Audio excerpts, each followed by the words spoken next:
Welcome to the Fantasy Audiobook. Marvel, YLS It Invincible. Chapter 21. Who are you, boy? When John arrived at his men's territory, he didn't find any of his men. Instead, he first saw an Audi parked in the middle of the road with its license plate blocked, and Robert leaning on the car. Squeak. There was a sound of brakes, and John couldn't help but feel more confident when he saw the team that had arrived. He asked Robert again condescendingly. Boy, let me ask you, who are you? What just happened here? You still have 5 minutes to speak. As his voice fell, the boys who got off the car or the van all picked out the guys, as if Robert would be chopped into pieces if he didn't cooperate. Really, 5 minutes? He turned his attention away from the phone, as if he had just heard John's words clearly. I think you didn't want to talk to me properly. Brothers, please teach him. John was obviously angered by Robert's words. Following his order, dozens of people out of the hundreds gathered around him, holding cold weapons in their hands, as if they were preparing to teach Robert a lesson. Ah! With a disdainful smile, Robert disappeared directly in the next second. Ah! Forehead. What? He is not a human. Run away. Give me what to run for. Robert knocked down more than a dozen people to the ground with his first attack and completely lost their fighting ability. Some gang members had never seen him attack so quickly and decisively. Some of the gang members were timid and wanted to run away, but were stopped by other members with guns. Down. Since you are so good at fighting, I want to see if you can withstand bullets and other things. John obviously knew that he was in trouble, but he didn't care, because this time he came out with a big guy. Nodding to the side, the man next to him immediately ran to the back of a car, opened the trunk and took out the contents. Brothers, get out of the way. I want to see if this guy can withstand the cannonball. After the test was over, combined with Robert's strength shown within a few seconds, he immediately launched his ultimate move. The members of the Dead Game Gang who were armed with cold weapons and those who were still standing began to retreat slowly, while those members who were armed with weapons or even rifles began to drive Robert into the center like they were chasing something. They kept a certain distance from Robert but did not get closer. When Robert tried to get closer, they shot to suppress him. Go see God, boy. John looked at Robert who was already surrounded. He hesitated for a moment and decided not to let the rocket launcher launch, but just let people shoot at Robert in the middle. It's boring. Robert curled his lips and realized that he had actually been just playing with John, but since the other person started fighting as soon as they met, he couldn't hide it anymore. What is that thing? Don't come near me. Ah. Boss, save me. Robert directly sent a space teleportation, and all the boys of the Dead Game Gang were teleported to unknown places. In fact, the teleportation originally did not cause any harm, and the reason why those people screamed so heartbreakingly may just be fear. However, although teleportation originally does no harm, the destination of the teleportation cannot be guaranteed, because when Robert does not have the exact coordinates, the destinations of those people are random. Volcanoes, Hawaii, airless space, polar ice rivers, extraterrestrial planets, etc. are all possible. You are a human or a ghost. John looked at himself, Robert, and his car alone. Now he felt an unprecedented fear. If he hadn't been in a high position all the time, which made him take faith so seriously, he might have knelt down and begged for mercy by now. Nothing, just let them go to see God, now it's your turn. As Robert spoke, a blue light suddenly appeared on his hand. John knew this. It was the thing that made his men disappear in endless fear. Gudong. He swallowed hard and saw that Robert was about to hit the blue light at him. He quickly knelt down and begged for mercy. Wait, I surrender. The so-called face at this moment is worthless in John's eyes. After all, why do you need face when your life is gone? That's right. Since you have admitted defeat, let me talk about the business, which is about the compensation issue after your men stopped my car and attempted to rob me. Those fools. When he learned the reason why he was kneeling here begging for mercy, John was furious, not towards Robert but towards his men. I would like to express my most sincere apology to you for the behavior of those idiots. Please allow me to use all my worth as compensation. When John said this, his heart twisted violently. That was his savings for more than 10 years. Although it was impossible for him to really hand over everything, it would definitely be broken. But no matter how painful it was, he could only accept it, voluntarily, under the current situation. Ding, the transfer amounted to 18.04 million United States dollars. When Robert saw the text message on his phone, he almost burst into laughter. He really didn't expect that he would be able to pick up money even if he went out for a walk. Sir, in fact, I still have a deposit of 10 million US dollars that is temporarily being kept by the state representative Mr. Garden. Do you need me to get it over? John, who was still kneeling on the ground, looked at Robert's happy look. On the one hand, he felt contempt for sending him away with just such a small amount of money. On the other hand, he reminded Robert that he had a backing. Oh, okay. Robert didn't seem to understand. He waved to John and asked him to make a call. This greedy devil. While cursing Robert in his mind, John was preparing to call his backer. In his opinion, he would be safe if the state legislator intervened. After all, no matter who Robert is, he can't fight against the power of the government, right? When John was most relaxed physically and mentally, Robert was caught off guard and hit him with a space teleportation. This time, he was teleported away without even giving him a chance to speak. Boom! The roar of the engine tore through the originally silent night sky. Robert drove the car home as quickly as possible, and then opened his online bank to check the balance of his deposits. 1, 10, 100. 100,000, 10 million, 19.2 million US dollars. Robert had never seen so much money before, and he was a little dazed for a moment, so he took the simplest method to test whether he was dreaming. Hiss, ah. He pinched himself hard, and the real pain made him realize that this was a real world. In fact, from World War II to the current world of the 21st century, Robert feels a little unreal. Perhaps he has not adapted to this world yet. According to our news, military sources confirmed yesterday that Tony Stark has been confirmed missing. Affected by this news, Stark's stock price has plummeted again. As of press time, it has fallen to $572 per share. Relevant industry insiders said that there is still the possibility of bottoming out. The TV is playing the hottest news at the moment, the disappearance of the billionaire Tony Stark and the stock price of his company. Wait a minute, if I remember correctly, the stock price of Stark Industries skyrocketed when Tony was found, right? Robert was sipping red wine. Originally, he didn't care much about the news, but a piece of news that suddenly came to his mind made him sit up straight on the sofa. After hurriedly downloading a stock software and registering his account, Robert checked the current stock price of Stark Industries. 571.9 is still lower than just now. Robert murmured and dragged the stock price chart forward to look at it. He found that at the peak of Stark Industries, it was nearly $800 per share. It seems that Stark Industries is still not going to work without Tony. Forget it, let's wait. Anyway, it will take Tony at least a week to escape. It's not too late to wait 2 days and come back to buy the bottom. After making up his mind and realizing that it was already a little late, he took a shower and went to bed. However, what Robert didn't know was that he could sleep well but others could not sleep well. Now I want to know what that guy John is doing and why he can't contact me anymore after he called me once. State Representative Garden was furious in his villa. He couldn't help but worry because another parliamentary election was about to be held, and if he didn't have financial support, he was likely to be defeated by his opponent. Mr. Congressman, we may regret to tell you that Mr. John is missing, but we found a large amount of property in his home, about 20 million US dollars. State Representative Garden, what about the 20 million this time? What about next time? I want not only the golden eggs but also the stupid chicken that laid the golden eggs. Let me find out where John has gone.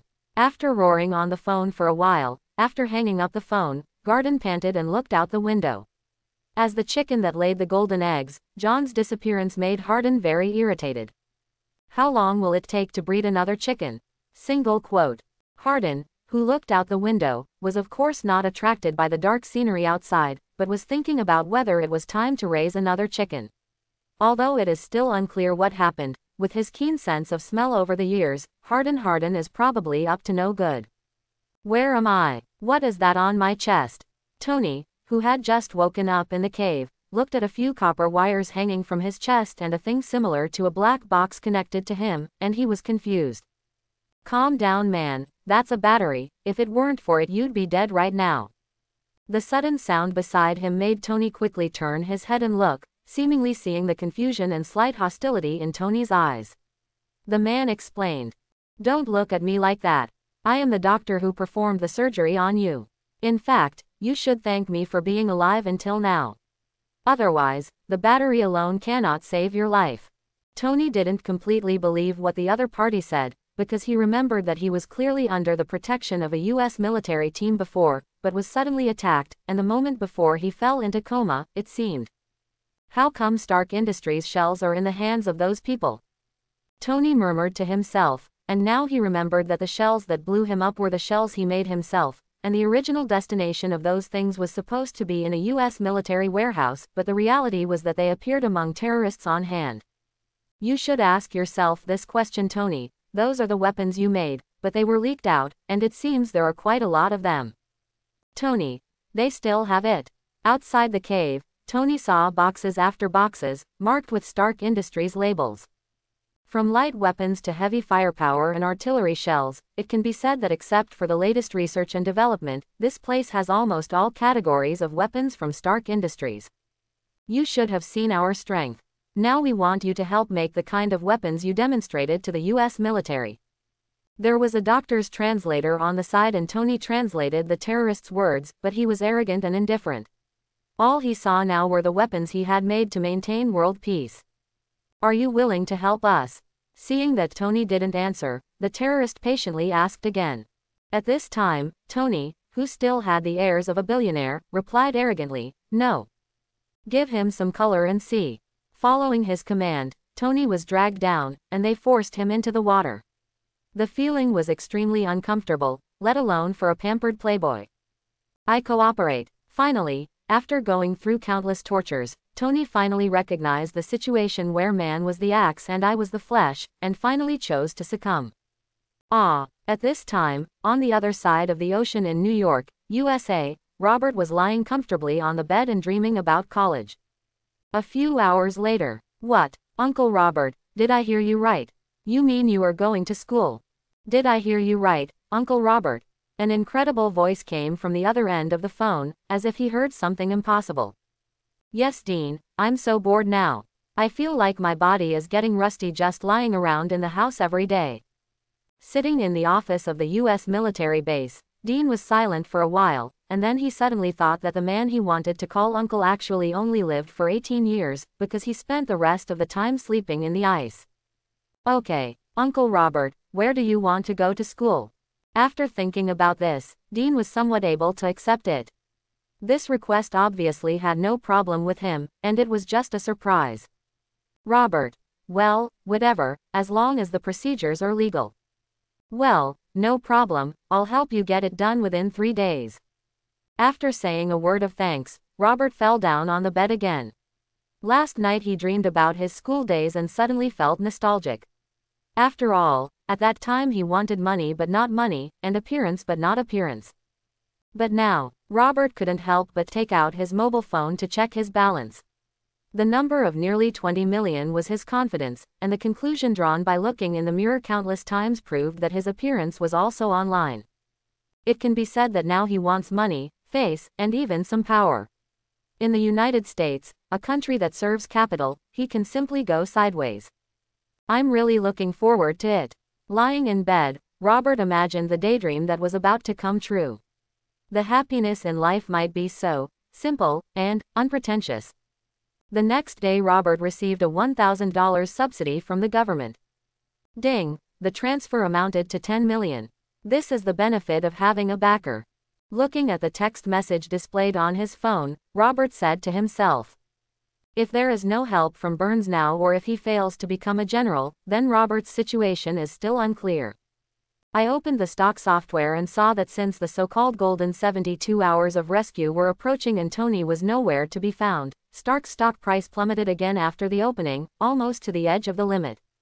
Well, it seems it's not over yet. He feels that there is still room for decline, and it is not the best time to buy the bottom yet. It was another idle day. Robert was busy at home, while State Representative Hardin was extremely busy. After a night of following the clues, they finally found some clues, which was the last transfer record of John, the leader of the dead-end gang. How could the military get involved? It turned out that Hardin and the others found Robert's bank account, but it was not his own but a military account authorized for him to use. Then, Mr. Congressman, should we continue to investigate? The men next to Hardin were so frightened that they didn't dare to breathe, but they had to speak, so they could only bite the bullet and say, "Hardin, what are you checking? That is an account that can only be authorized by first-level authority. Even if that person is not from the federal government, he has something to do with it. What I am afraid of now is that someone from the federal government will interfere in this election." Then let's. Failing weakly on the sofa, Hardin was unable to cope with the authorization of federal first-level authority. Take it easy first. Invisibly, the military background saved Robert a lot of trouble. At the gate of Midtown High School in New York City, it was already class time, but the principal and important personnel in the school were all waiting at the gate.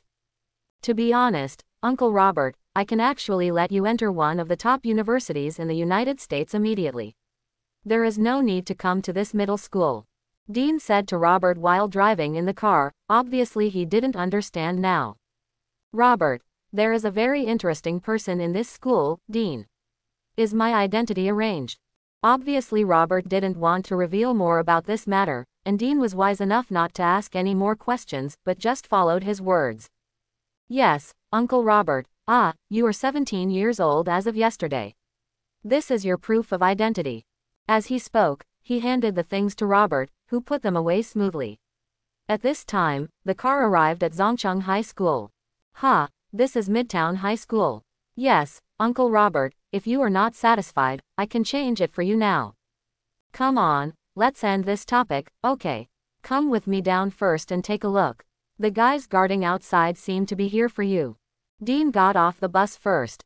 The principal of Zhongcheng High School had obviously been informed by his superiors and immediately recognized the colonel. He greeted him with a smile on his face. However, Dean didn't seem to see him and got off the bus first. "Open the door in person at the back. It's an honor to meet you, Mr. Dean." Although Principal Zhongcheng was surprised by who Robert was and that Colonel Dean, who was treated with caution by his superiors, could be so humble, he was still surprised that he had not forgotten his identity. Dean just replied to the principal in a nonchalant manner, and then looked at Robert to indicate what else he had to do next. "Just go back first. I can find the address of the school. From now on, I can just come by myself. You don't have to send me off." Robert knew that Dean, an Air Force colonel, should be very busy, so he didn't want to trouble others too much. Dean. "Okay, Uncle Robert. Goodbye and have a great time at school."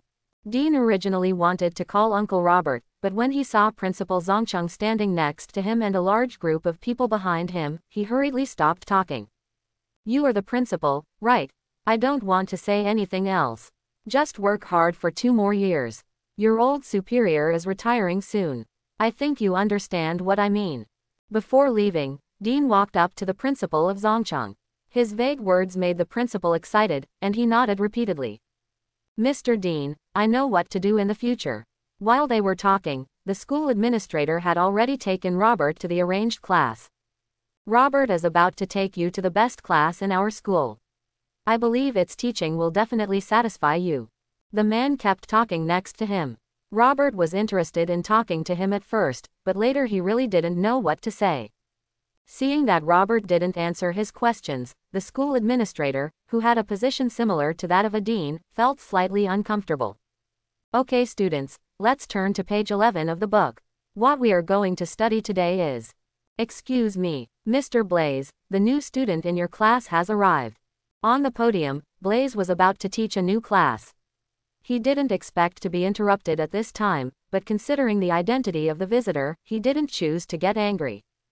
"Okay classmate, I thought you would come in the morning, so can you please sit in that seat first? I'll ask you to introduce yourself later after class."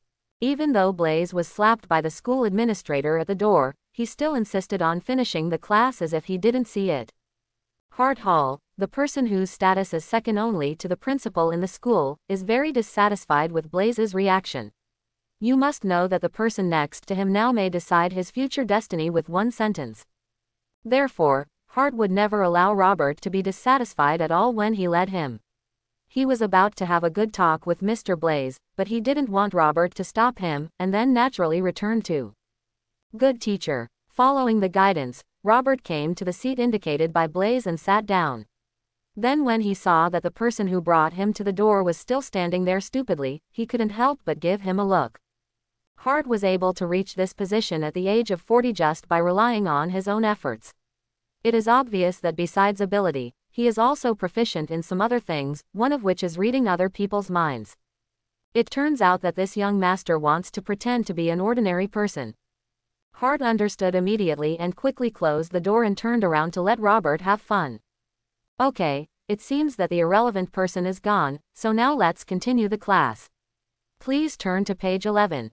This teacher Blaze seemed to be confident. Perhaps this was the arrogance of an ability person, but when he said the next thing, he seemed to have thought of something.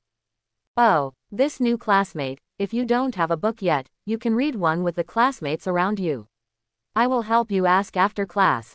Robert nodded when he heard this, then glanced around, sat directly next to a person, took a bench over, and asked friendly. Robert Betty, can I sit here, please? Huh, oh, okay, hello Peter. Parker. Peter was a little confused by this new classmate, but he still did not refuse Robert's request. Okay, let's continue the lecture now. When Blaze saw that Robert had found a seat, he started to teach.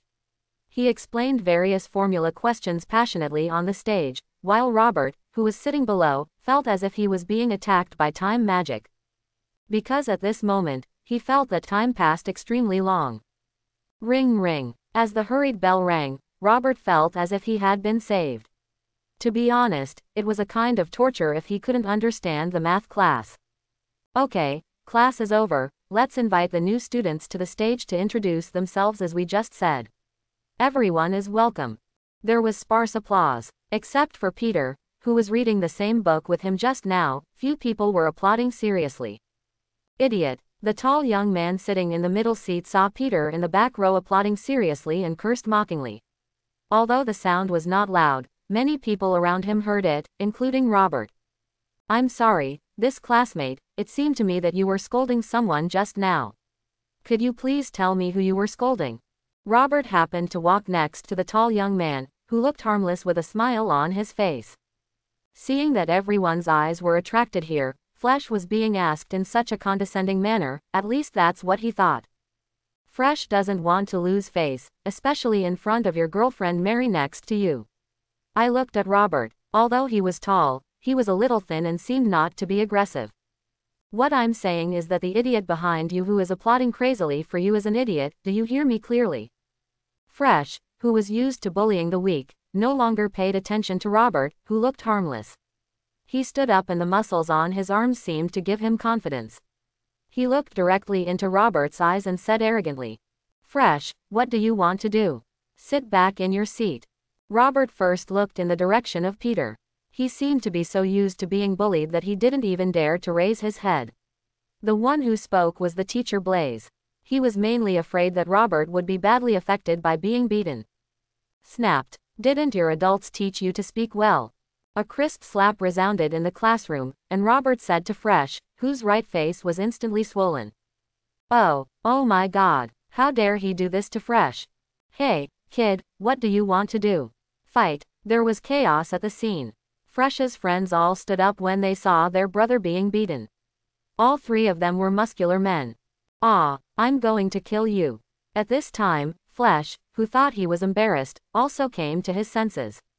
He ignored the blood flowing out from the corner of his mouth after being hit, and instead swung his fist and hit Robert in the face. With a sound of bang, Fresh's fist was directly caught, and then in his incredible eyes, Robert used a huge force to bend his hand directly. Fresh let out a heart-rending scream, and those who had jumped up and said they wanted to fight Robert had already stood away. Stop Robert, you're going to break his hand. Blaze hurriedly spoke out. In fact, Robert would have really planned to do this if he hadn't spoken, because he hated Fresh when he was watching Marvel movies in his previous life. Now he just did what he wanted to do. Even if Robert let go, Fresh's hand was eventually twisted to an exaggerated angle, and he finally fell to the ground and still moaned. It's really annoying, can't you just be quiet? With that said, Robert kicked out, directly making this classmate who was always bullying feel the feeling of being bullied, and he mastered the strength just enough to knock him out. Bang! After fainting, the remaining strength in Fleish's head was not gone, and his head hit the corner of the table, and a trace of blood immediately flowed out. Ah! Some timid girls were so frightened that they screamed and covered their eyes with their hands. Obviously this wasn't part of Robert's plan, but he didn't care. Hello everyone, my name is Robert Betty. My life creed is that no one will offend me and I will not offend others. Of course, the idiot who fainted just now did so because he scolded Peter, the first friend I considered myself here. As he glanced around the classroom, he said in a calm tone. So I hope some of you will be smart, or I wouldn't mind asking you to go to the hospital for a few days. When Robert spoke on the stage, the students in the audience, including Teacher Blaze, didn't say anything. It's unclear whether they didn't dare or what the reason was. What happened here, however, this state of affairs disappeared with the intervention of the school security team. 6 or 7 of them filed in, and the presence of these security guards seemed to give the people below the courage to speak. Oh, thank God he was saved. Take a look at Fleisch. I feel like he is dying. It's him, this crazy person, he's the one who beat Fleisch like this. You should catch him quickly. The man originally wanted to call Robert a lunatic, but when he thought of the cruel way he had treated Fleisch just now and looked at his small body, he could only change his words. You'd better send Fleisch to the infirmary first. As he said this, Blaze went to help the person. To be honest, as a teacher, he usually didn't like students like Fleisch very much, but he had no choice but to walk sideways even if his family had money. Today, someone finally showed up to deal with Fleisch, but as a teacher, Blaze did not agree with Robert's approach. He thought it was a bit extreme. Who among you is Master Robert? The middle school security leader asked a question in a confused manner, and Robert frowned upon hearing this title.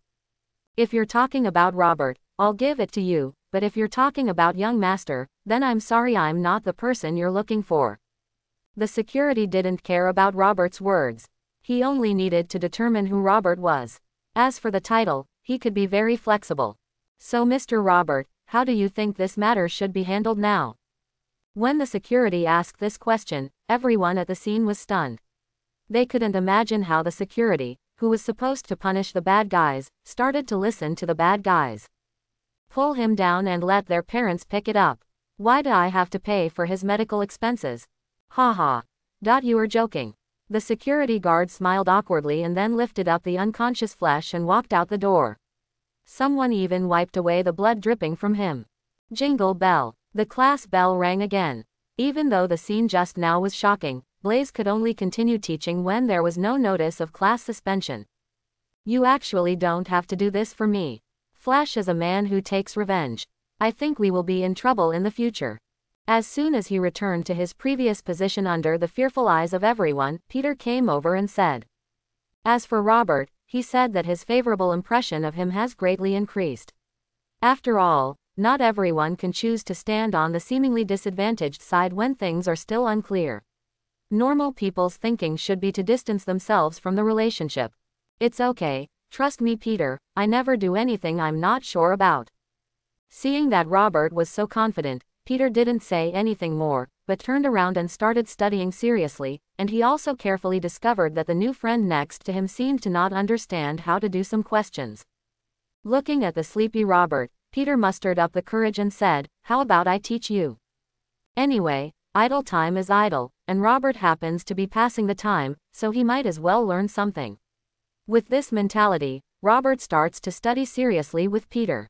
Ouch, have you really been to school before? Peter found that he had overestimated Robert before. He originally thought that the other person just didn't understand a little bit, but what he didn't expect was that he didn't understand everything. Well, things seem a bit unexpected, but I think with your talent, things will get better soon. Robert and Peter were concentrating on their studies, while a middle-aged man in the principal's office was furious. Mr. Principal, I want to know what happened to my son Fleisch at school, and why was he beaten seriously? Louis, the principal of Zhongcheng School, was a little confused when faced with such a thing. He did not expect that Robert would beat the famous rich second generation of Zhongcheng like that on his first day here. Originally, he planned to push Robert out and let them solve it on their own, but Principal Lewis thought of what Dean said this morning, and after weighing it, he made a decision. Mr. Henry, I'm sorry for what happened to Fresh, but as far as I know he was the one who caused it first. Not only did Robert's name not be revealed in his words, he was even covering for him and shifting the responsibility to Fresh. Ha ha, Henry laughed angrily at his words. It was their fault that his son was beaten like this. If your attitude is like this, Principal Lewis, then I think I can only solve the problem in my own way. After saying that, Henry laughed angrily. And Lewis was pretending from behind. What do you want to do when you come back? Although he shouted loudly, his buttocks never left the chair from beginning to end, and he just watched people leave. It was not until long after Henry left the principal's office that Lewis breathed a sigh of relief, and thought he had handled the situation well, neither telling Robert nor offending Henry to death. Then it depends on which of you has the bigger fist. Henry. Hey, Henry, Lewis hummed, obviously not optimistic about Henry's business family. Hey, Sherman, my son was beaten at school. The person seems to have a background. Go check it out for me. After Henry walked out of Midtown School, before going to the hospital to see his son's injury, he first called a human detective shop, and Sherman was the owner of this company. Sherman was very willing to serve this Mr. Henry, because the other party gave him a lot of money every time. Sherman, it's a great honor to receive your call again. Mr. Henry, I will investigate this matter as soon as possible. Henry hung up the phone and calmed down when he sat back in his car and asked the driver to drive to the hospital. He couldn't help but start thinking about what to do if the person who injured his son really had a rich background. No matter who the other party is, I can't let my son get hurt in vain. In the end, Henry made up his mind to stand up for his son. From beginning to end, he never considered whether there was a problem with his own education that led to his current ending. In the evening, Henry returned to the company to deal with the things he should have done at noon, but he became furious every time he recalled his son screaming when he woke up. Ding ding ding. The phone rang. Henry looked at it and it was Sherman calling and quickly answered it. Hey, what did you find? Who is the other party? Sherman. Mr. Henry, I have found out the guy who injured your son. He is a boy named Robert Betty. Henry. That's it. I can send someone to Midtown School to ask about these things. I'm paying you to check the other person's background. On the other end of the phone, Sherman looked through the investigation materials sent by his staff. They were all very ordinary, including Robert's family and background, which was no different from ordinary people. Well, according to the information I have received now, Robert's parents were both ordinary workers. They were killed in an accident, and the factory compensated him more than $1 million. That's what I know for the time being, Mr. Henry. There was no way Sherman could make it up on the spot, so he could only tell it based on the investigation report. Henry, does this mean that this Robert is just an ordinary person?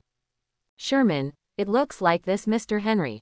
No, if he is an ordinary person, why would the Zhongcheng principal protect him? There must be a reason. Go and find out for me. Henry was a little happy when he heard that Robert was an ordinary person, because then he wouldn't have to work hard to deal with this kid. But before he was overjoyed, he thought that the person who could be protected by the principal could be an ordinary person. Henry was very dissatisfied with the fact that he had paid such a high price in exchange for such unclear information and immediately said angrily to Sherman. Sherman, okay, Mr. Sherman. Robert didn't care about these actions against him. He continued to learn high school knowledge from Peter. Because of his good memory, even if he has never learned anything before, he can quickly remember it and then gradually master it. Oh, Robert, you are a genius. Did you know that in 3 days you learned what it would take me a month to master? Really, that must have a lot to do with your good teaching. Peter, thank you, but I think your talent is equally important. Robert laughed it off. Let's go after school. Looking up at his classmates who were almost gone, Robert said to Peter. Oh, good. After realizing it, Peter suddenly stood up and packed his school bag. Slow down, buddy, I'm not rushing you. Robert also started to pack up his things. Hi, my name is Belinda Kate. Robert looked at the girl who suddenly came up to say hello. He had actually noticed her early on. After all, if a person looks back at you several times in a row during class, you can remember her. Aha, hello, can I get to know you? As she said this, she actually blushed with embarrassment, which is rare in the free and open United States. Robert Betty, nice to meet you Belinda. When the girl shows affection for him, Robert is not a stupid person and agrees immediately. In fact, he is now completely open to anyone who comes. Peter, do you need to go back with me today? After saying hello to Belinda, Robert asked Peter and received the same answer as before. Peter, no, I mean let's forget it, we're not on the same path. Okay, Belinda, do you want to come with me? I'll take you home. Robert had obviously expected Peter's answer. He asked this question just out of politeness, and then came the main topic of the day, which he had just thought of.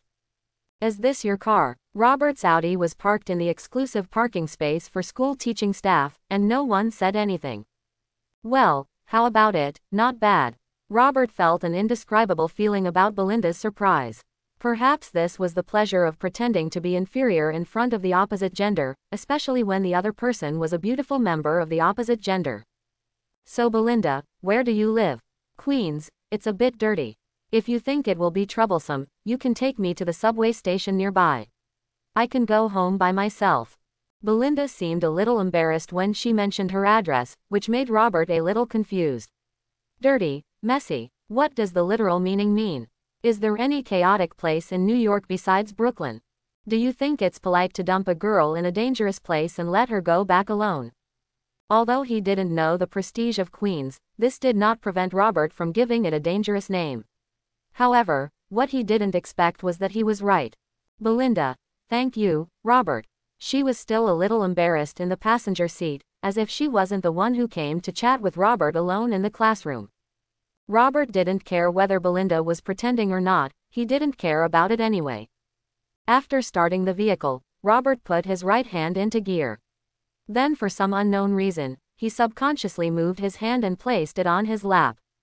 Kindness. Robert was actually ready for the other party to get angry, but what he didn't expect was that Belinda just snorted and said nothing. Glancing at Belinda from the corner of his eye, Robert was a little curious about what this girl wanted from him. Although he was a bit handsome, he was self-aware and did not believe that a beauty like Belinda would fall in love with him for no reason. This kind of thing has been classified as a transaction in Robert's mind, so he became more presumptuous and moved his hand slowly. The main target has left the school and is heading towards 6th Avenue.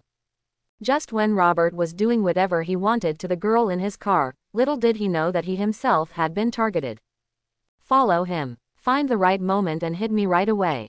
Break one of his legs to let this kid know that there are some people that he can't mess with just by relying on a little background. Yes, the man who was staring at Robert signaled to his friend who was driving in front of him. He started the car and followed Robert from a distance, waiting for the opportunity. And Henry, the boss of this group of people, was sworn to promise his wife and son. Flash, the boy who hit you will be punished immediately. HMPH. He thought he could walk away from school after bribing an official from the Ministry of Education. This kid seems to have forgotten that he is not in school all the time. Thank you, Father. Ah. Because he was so excited, Flash stood up and didn't want to twitch his injured arm. From this, he even remembered Robert's humiliation to him and his embarrassing appearance in front of his classmates. Flash, be careful. His mother saw this and hurriedly helped her. She didn't want her son to be hurt again. Father, I want to see that kid's miserable state in person and take some photos as a souvenir so that I can avenge my shame in front of my classmates. Flash ignored his mother's concern and spoke directly to his rich father. I'm afraid I can't take pictures. That guy does have some background. Although I don't know why he was able to hook up with that official, there is no doubt that this can't be done just by relying on money. Flash didn't hear the underlying meaning of his father's words. Looking at his son who was a little depressed, Henry had to explain himself. What I'm saying is that you can't take pictures of children. It's okay to wear a hood when you go to the scene and take a look at them from a distance. Really? Thank you, Father. After listening to Henry's words, Flash instantly regained his excitement.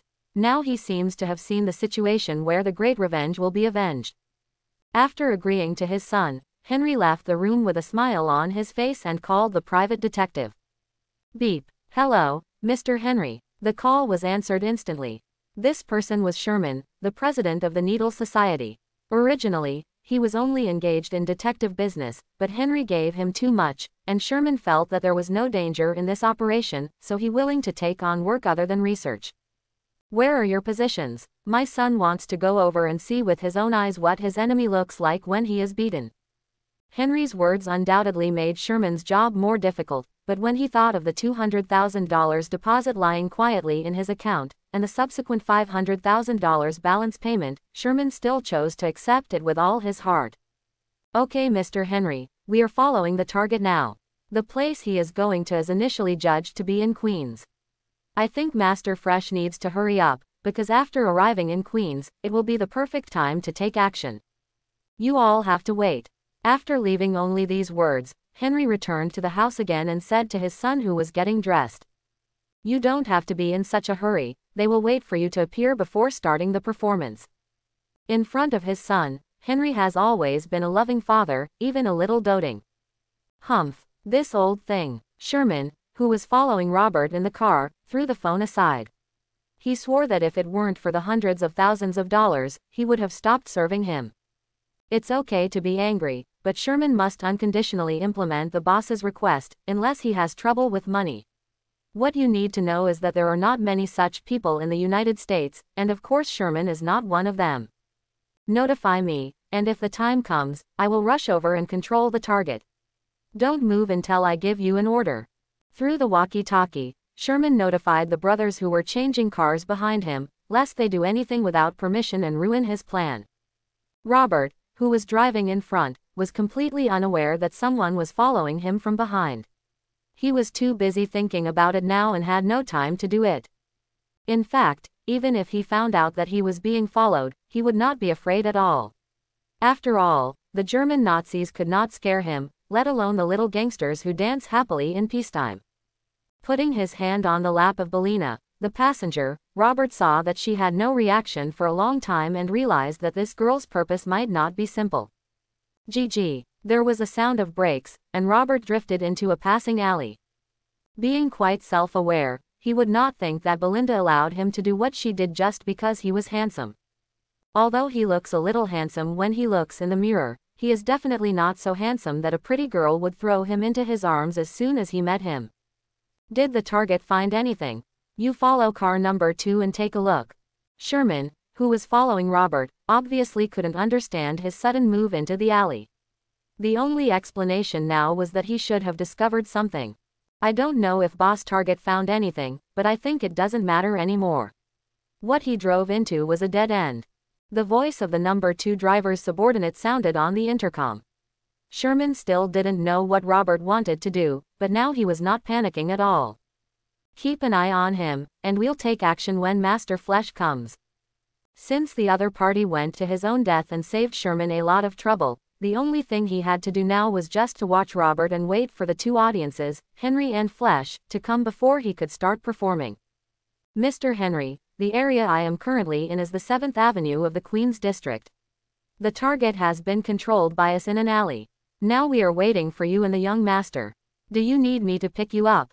No, my driver can find the way. Henry just replied to Sherman's words and hung up the phone. Sherman, who was already somewhat immune to the arrogance of rich people, was not angry about it this time. In the alley between two residential buildings, Robert looked directly into Belinda's eyes and asked directly, "What do you want to do?" Well, suddenly, just after Robert finished asking, a man with fragrant lips came up to him, and then, with his reaction, he could have avoided it, but for some reason, his reaction was half a beat too slow and she succeeded. Call. Robert, who was successfully aroused, began to ignore it, but what awaited him was destined to be a just trial. Because not long after, he touched a bright red color in the car, and where it came from. "How much do you want?" Squeak. There was a sharp braking sound, and then an old man and a young man got out of the Mercedes-Benz S-Class. The young man among them had a hand tied around his neck with a bandage. Sherman has been waiting here for nearly an hour, but he did not dare to complain in front of the boss. Instead, he ran over as soon as he saw the boss's people. "Mr. Henry, you are here, that kid is in that alley, we blocked him." As he spoke, he pointed in the direction of Robert and the others and said as if asking for credit. Well, you did a good job, but what if the other party calls the police? From a distance, Henry could clearly see the Audi in the alley, which was exactly the same as the one Robert drove on the second day of school in the intelligence. He was originally quite satisfied with Sherman's ability to do this, but suddenly he thought of the police. You know, even though this is Queens and it's dark, that doesn't mean the police won't come in and save a guy with a strong background. Don't worry, Mr. Henry, we have already prepared. If you don't believe me, please take out your phone and take a look. Henry took out his mobile phone. When he saw that there was not even a signal, he guessed that it was Sherman's fault. He was really satisfied this time. Well done, I will consider giving you a little extra tip on top of the original amount when I get back. Thank you, Mr. Henry. Henry's words made Sherman's complaints about him disappear instantly. After all, there was nothing that money couldn't solve. Since his employer was so generous, Sherman didn't want to hide anymore. He said, "Action," on the intercom and then made a gesture of invitation, signaling the boss Henry and his son Fresh to have a great viewing. Location. I can't do it anymore, please let me go, Belinda's voice begging for mercy could be heard in the Audi, but Robert, who seemed not to be satisfied yet, did not intend to stop his conquest because in his feeling, the girl beneath him should still have some energy left, even though she had already come 3 times. Dong dong dong. When Robert pulled out his dick and was about to do it again, his driver's window was knocked hard several times, and cracks were visible to the naked eye. What are you doing in there? You're not shaking with fear, right? When I came here, I saw the car was shaking, ha ha ha, Bang. The big man originally wanted to intimidate Robert before breaking the glass, but he never expected that a fist from the driver's seat suddenly smashed the window and knocked him away. Instead, he was the one who was frightened. Mr. Henry, believe me, this operation will end quickly. As soon as Sherman finished his boastful words, he was severely slapped in the face by reality, because he saw his capable men being beaten away. This is what you call quick. Let Robert escape quickly, right? Before Henry could speak this time, Flash spoke first. Obviously he was not satisfied with the current result. What my son said is exactly what I want to say, Sherman. If you can't let us see what we want to see, then I don't think the subsequent balance payment will be settled, and you will have to refund the deposit. This is, do you remember the rules we made before? Seeing that his son was dissatisfied, Henry directly blamed Sherman, and even took out his Achilles heel. Remember, I still remember, Mr. Henry, I will let someone perform for you what you and the young master want to see. Henry's words were obviously very effective. Sherman no longer dared to have any reservations. Instead, he directly sent his remaining 8 men to deal with Robert. As if to end it quickly, Henry's own driver and bodyguard also participated in the attack on Robert. Belinda was put back on the co-pilot by Robert. After simply putting some clothes on her, Robert put on his coat and trousers and went out to solve the problem. As for why Belinda was not allowed to put on her own clothes, because an unconscious person it is difficult for people to do this. Robert closed the car door with a pen sound and looked at the 9 people walking towards him, feeling quite irritable. Where did you get those stinky fish and shrimps from? Robert looked at the 9 people walking over. They all had weapons in their hands, and they obviously didn't have good intentions. HMPH. Boy, you'll know who you are when you lie on the ground for a while. This kid doesn't seem to realize the seriousness of the problem, so let me teach him how to behave. These men were obviously extremely angry at what Robert said after getting out of the car, so they charged at him brandishing their weapons. Robert, who had no time to play with these people, transformed into Superman and punched 9 people at once, without even using it for 10 seconds. These are your men, Mr. Henry. The first think we need to keep it down. I saw with my own eyes that my men were eliminated instantly. Now they are lying on the ground or hanging on the wall. Although they don't know whether they are dead or alive, they definitely have no fighting ability. Sherman's years of experience in seeing such horrific scenes told him that escaping now was the best choice, but he didn't expect that Henry, who saw the failure of the action, suddenly roared. Why keep your voice down? Can the little fool over there rush up and beat me? Obviously, years of training in the company had made him forget many things. Now Henry only saw the disappointed look in his son's eyes, and the scene that seemed to be his own embarrassment. "Who are you calling a fool?"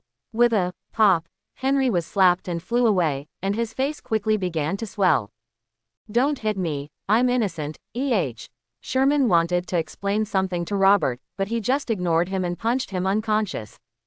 In fact, Robert had been watching for a while, and he had already figured out the relationship between these people. The person who was knocked unconscious was just a shrimp hired by Fresh's father. "How dare you hit my father, I will fight with you." At this time, Fresh, who had reacted, rushed towards Robert angrily and hit him on the back with his only hand. No, Henry seemed to realize a lot after his face was swollen. He wanted to stop his son's impulse, but everything seemed to be too late. Fresh was kicked away by Robert, and he didn't even bother to turn around during the whole process. "Fresh, what did you do, you fool?" Seeing his precious son being kicked unconscious again, Henry, who had just regained his senses, was once again dominated by anger. He roared at Robert crazily, spittle flying everywhere. "Tisk, tisk, tisk, you don't seem to realize the seriousness of the matter. Mr. Henry, I think that's your name. I must have heard it correctly just now."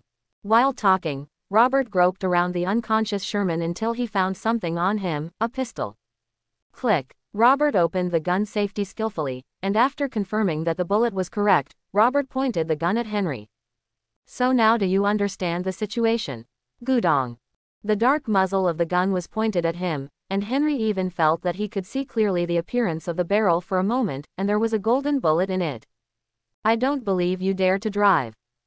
Henry obviously wanted to be tough for a while, but Robert didn't want to waste time with him, so he shot Fresh directly behind him in the right leg. Fresh, who was in a coma, was awakened directly by severe pain, and then passed out from the pain. "No, don't. I understand the situation, sir. Please let my son go and call the ambulance, otherwise he will die." It must be said that Henry is a father who loves his son very much. He was still so tough when he was pointed at a gun, but he immediately surrendered as soon as his son was beaten.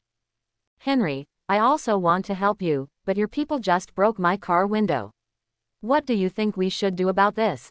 There is no doubt that Robert found a business opportunity in this matter, a good way to make money. "Money. I will give you money and you will save my son. Is 10 million enough?" Henry had completely given up his dignity at this moment and knelt on the ground begging Robert to agree to his conditions. "Not enough. What about 30 million, 50 million? 100 million? Seeing the conditions offered, Robert kept shaking his head, and in the end he was obviously a little impatient and had already raised his gun towards Fresh again. Henry quickly gave the highest conditions, which was also the most liquidity his company could use now. "Deal, Mr. Henry." Finally, when he said 100 million, Robert was satisfied. He put down the gun and took out his cell phone to make an emergency call. "Sorry, your location is not on the server. Please go to a place with signal and redial." Although Robert agreed to Henry's conditions, it seemed that some people or things did not agree, such as mobile phones or signals. "It seems I can't help, but what we were talking about just now was about repairing car windows. Obviously you still have to transfer the 100 million to me." Robert, who still didn't know the reason for the lack of signal, subconsciously thought that the signal was simply bad. He originally planned to give up on helping others and focus his main energy on compensation matters. "This fool," Henry cursed in his mind. It was obvious that Robert was planning to buy and sell by force. How could a piece of glass worth $100 million be justified? He is the guy who blocked the signal. He must know how to turn off the blocking machine. Cursing in his heart, Henry still did not forget his son's safety. He quickly asked Robert to wake up Sherman. "This is not a 100 million project, we need to add money." Facing Robert's offer, Henry could only break his teeth and swallow, and nodded awkwardly. The familiar gunshot sounded again, and this time it was Sherman who was hit on the ground. His palm was pierced by a bullet and the pain made him wake up from his coma. Hey, stop barking. Where is the machine that blocks the signal?" Sherman's shouting stopped. It wasn't that the pain was gone, but that Robert directly pressed the muzzle of the gun against his forehead. The fear of death made him stop crying. On, that car, it's the third machine on the left, just turn off the red power. Intermittently, Sherman forced himself to tell the location of the signal blocker. Robert was very tolerant of a man who had been shot in the hand, and waited until he finished speaking before turning off the machine. Robert walked leisurely to the car and turned off the machine, while Henry on the side witnessed what he had done. He couldn't help but feel tragic that his son had provoked such a devil. How could anyone ask someone to shoot his hand with a gun? This is a murderous devil. Henry finally came to a conclusion, and stood up tremblingly and came to his son's side. Looking at the bleeding wound, he quickly blocked it with something. Would you like to call the emergency center? This is Queens, there is someone who is dying, please come as soon as possible. After turning off the machine, Robert walked up to Henry and called the emergency center in front of him, and hung up the whole process. Okay, I've fulfilled your conditions, please give me the money. Putting the phone back in his pocket, Robert reached out directly to Henry and asked for money. Actually, you should be more solemn when you made the emergency call, otherwise they might think you were joking. Why don't you call again? Robert remained unmoved when faced with Henry's words. Only the hand holding the pistol moved. Okay, I'll shut up, but you have to call me if you want money, right? Only in this way can I transfer the money. Robert compromised on the money issue and gave Henry his cell phone, but before that he warned Henry because he was afraid of his tricks. If my $110 million has not arrived after the ambulance arrives, I don't mind letting you see your son get shot in the head. Henry finally had a look of fear, as if his thoughts had been exposed. Between money, his son and his own safety, Henry chose the latter, his son and his own life. Hey, I'm Henry, the execution password is 6981. Now I need 70 million, transfer it to me immediately, the card number is 10,928,391. Henry recited the bank card number that Robert had only told him 3 times. To be honest, he didn't even know how he did it. He could only confirm that people can stimulate their potential at the critical moment of life and death. Henry's company's liquidity is only 70 million, and the rest are fixed assets. As for the remaining 40 million whole of 110 million, it can only be paid out from his own private account. Mr. Robert, can I call an emergency number for myself? My phone is not broken like Mr. Henry's. How can that work? Now it costs 10 million to make an emergency call, and you have to be like Mr. Henry. Sherman was the leader of the group that attacked Robert. He had never been merciful to such people. But, I only have 1.2 million, sir. Sherman endured the pain in his palms and said to Robert. His eyes were already filled with tears, and that look seemed to be to win Robert's pity. When you let people attack me, your ending was destined to be tragic. 1.5 million, and Mr. Henry will pay you the rest. This is the most generous offer I can give you. Robert's words reached the ears of Henry, who was busy transferring money at the side, and he almost spit out a mouthful of blood. Did you hear that, Henry? I have a favor worth 8.5 million for you. It's the kind of favor that you have to do, you know what I mean. Henry, I understand. Now he gritted his teeth, but he had no choice but to get angry. After being angry, Henry had to change the transfer amount obediently. In order to sacrifice his life, Sherman had no choice but to transfer money to the account Robert mentioned. That was his urgent need for most of his life, and it was gone all of a sudden. How could I be so stupid as to get involved in this? While transferring the money, Sherman cursed himself in his mind. Now he regretted helping Henry very much. If he had known earlier, he might have gone far away now. Ding. The transfer has received 70 million US dollars. Ding. The transfer amounted to 48.5 million United States dollars. Ding. 1.5 million US dollars has been transferred. Robert took the phone and looked at his account balance, which was 140 million United States dollars. Well, that's right. Then if Mr. Henry is fine, I will leave. Unexpectedly, he would be able to earn money again. Robert nodded with satisfaction, and then asked Henry with a friendly look on his face. No. It's okay. Henry really wanted to slap himself now. He secretly hated letting others attack him rashly when he didn't understand the strength and ferocity of his opponent. If he had known earlier, he would have at least hired a professional killer. Although it was expensive, the price would definitely not exceed 100 million. What happened outside? Robert sat back in the car. At this time, Belinda had calmed down and got dressed. She sat in the passenger seat and asked Robert, "Well, I'm a big customer who gave me money when I have nothing to do. By the way, you don't mind if I call?" Do not mind. In fact, Robert didn't care about her thoughts at all and had already dialed the phone before Belinda spoke. "Hello, Uncle Robert." In the Air Force Base, Dean rubbed his temples with a headache. He was in a meeting just now, but he didn't expect Robert to call. "Well, Dean, I'm sorry to trouble you again. Maybe you can provide me with the contact information of someone who can solve the problem." After waving his hands to disperse the soldiers, Dean said into the phone, "Can you tell me the specific situation?" So Robert immediately told the story of his conflict with Flesh and how his father Henry later came to seek revenge. He listened quietly to the end. Although Dean didn't agree with Robert's hurtful behavior because of others' ridicule, as a junior, he felt that he couldn't say much. Mike Ross, Uncle Robert is the Deputy Commissioner of the New York City Police Department. I think he can help you solve the problem very well. Although he disagreed with Robert's previous actions, Henry was even more disgusted by sending people to attack Robert Dean without going through legal procedures, so he immediately told Robert the person who could solve the problem. "Okay, just send me his phone number, and then you can go about your business."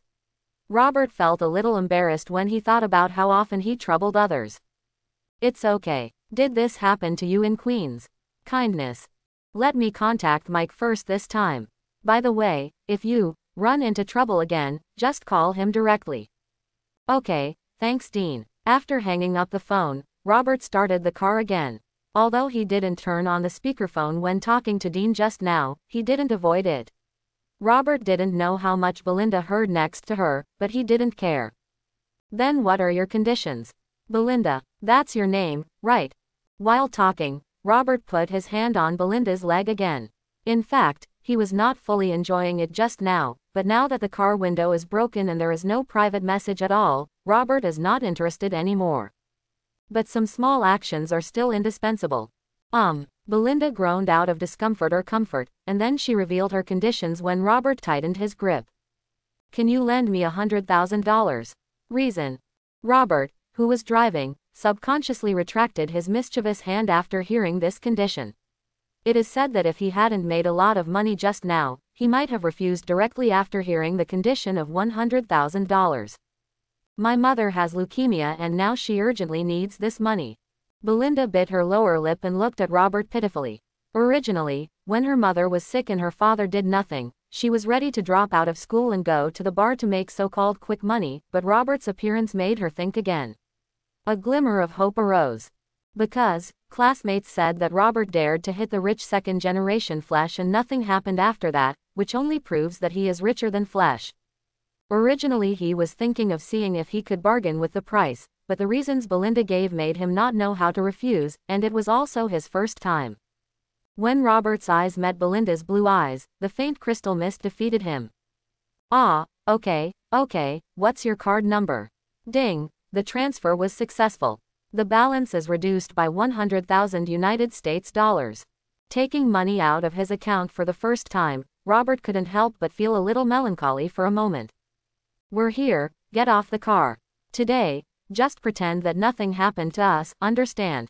Belinda opened her mouth as if she wanted to say something, but in the end she was speechless. After saying yes to Robert, she got out of the car in a daze. Even though her body hurt, she limped to the door of her house without caring.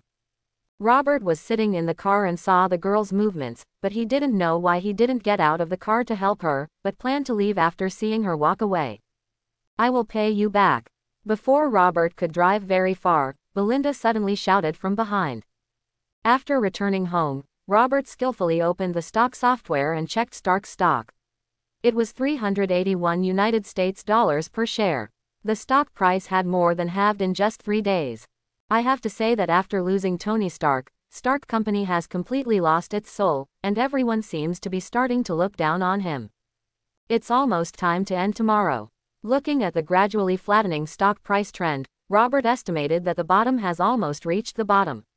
After all, a skinny camel is bigger than a horse, and Stark Company still has a lot of business that can sustain them for a long time. Washington. As Robert fell into a deep sleep, a conversation about him was unfolding. Father, did Uncle Robert go too far this time? Dean was hurriedly summoned home by Burns. He immediately began to complain instead of listening to what his father wanted to do, saying that he, an Air Force colonel, had almost become someone's personal secretary. Just this time, I actually don't agree with Uncle Robert's approach.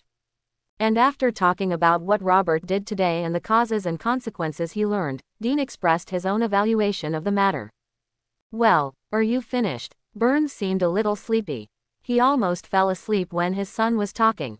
He didn't react until his son's voice stopped. Father. Dean looked at his father in front of him speechlessly. For the first time, he felt that this once all-powerful old man was really old and confused, and started to completely shield someone because of an old relationship. I know you have a lot of doubts, but before that you might as well take a look at this. As he spoke, Burns handed a letter of appointment to Dean. He picked it up and looked at it carefully and found that Robert was appointed colonel. Even though he was a little surprised, Dean was still a little confused. He looked at Burns. Is it because of this? But father, I am also a colonel. Looking at the son who looked up with pride in front of him, Burns sometimes hid this pride because of his strict education when he was a child, but Burns knew that his son had always been excellent. Kid, sometimes you have to look at the whole picture. After speaking, Freeman pointed to the name of the person at the top of the nomination list for the commission, followed by his military rank, 5-star general. Marshal Phillip once said in public that he would not have the chance to be a marshal without Robert, so if Robert were still alive, he would definitely make him a general. Dean was shocked by his father's words.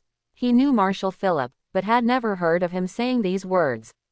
Seeing that his son understood something, Burns continued to make some points. It is known that Admiral Freeman listens very much to his father, Marshal Phillip, and this is just a layer of Robert's background. What he really relies on is his unparalleled strength. Even if you haven't seen it with your own eyes, you should know something about it from other people's mouths. Don't have even the slightest doubt about this, that's someone who was once called a demigod. That night, Dean walked out of his father's room. After tonight, he understood many problems that he had never figured out before. Picking up the letter of appointment in hand, it is stamped with the seals of the Pentagon and the President, which represents authority in the United States.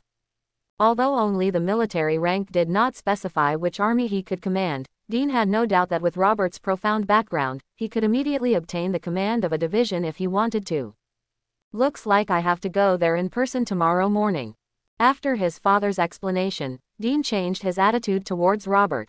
He may not have noticed it himself, but in fact, he had begun to hate Robert in his heart before, but after this conversation, this emotion disappeared quietly. At the same time, something related to Robert is happening in New York.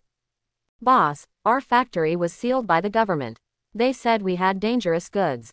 In the VIP ward of the hospital, Henry continued to receive bad news one after another. First, their products were suddenly inspected on a large scale. As a result, problems were discovered and they were asked to be removed from the shelves and stopped being sold. Henry made countless phone calls to officials he had befriended and even state legislators among them. At first, they seemed unaware of the matter, and some even said they would help him. Not long after hanging up these calls and dealing with the issue of product suspension and forced removal from shelves, Henry received another call from the company's finance, saying that the tax bureau suddenly came to the company to audit the accounts. Henry didn't know how dirty his hands were, so this time he was even more panicked and made another phone call. Those people who just said they would help him solve the problem obviously came to their senses when they heard that something happened to him again. So vague. Then Henry received the news that one factory after another was closed down. A total of 5 factories in his family were closed down. This was obviously not a coincidence. Thinking of the previous series of things, Henry knew that he had offended someone. Looking back, it seemed that only one person among the people I had provoked in the past few days was suspected. Hello, Mr. Congressman, I'm Henry. Sorry, the person you are calling has hung up. Henry shamelessly called for the 3rd time, but was hung up on without even giving him time to finish his sentence. A feeling of powerlessness emerged in his heart. Henry didn't know how long it had been since he had experienced this feeling of powerlessness, but today he felt again that the reason for everything was that he had offended a giant. A behemoth that he still doesn't know who he is. You still want to sleep. It happened that Henry saw his son sleeping in the bed next door when he was angry. For the first time, he felt disgusted with him. When he thought about who caused Robert, he suddenly became angry. Snapped. The brand new mobile phone hit Flesh accurately on the face. The pain made him wake up.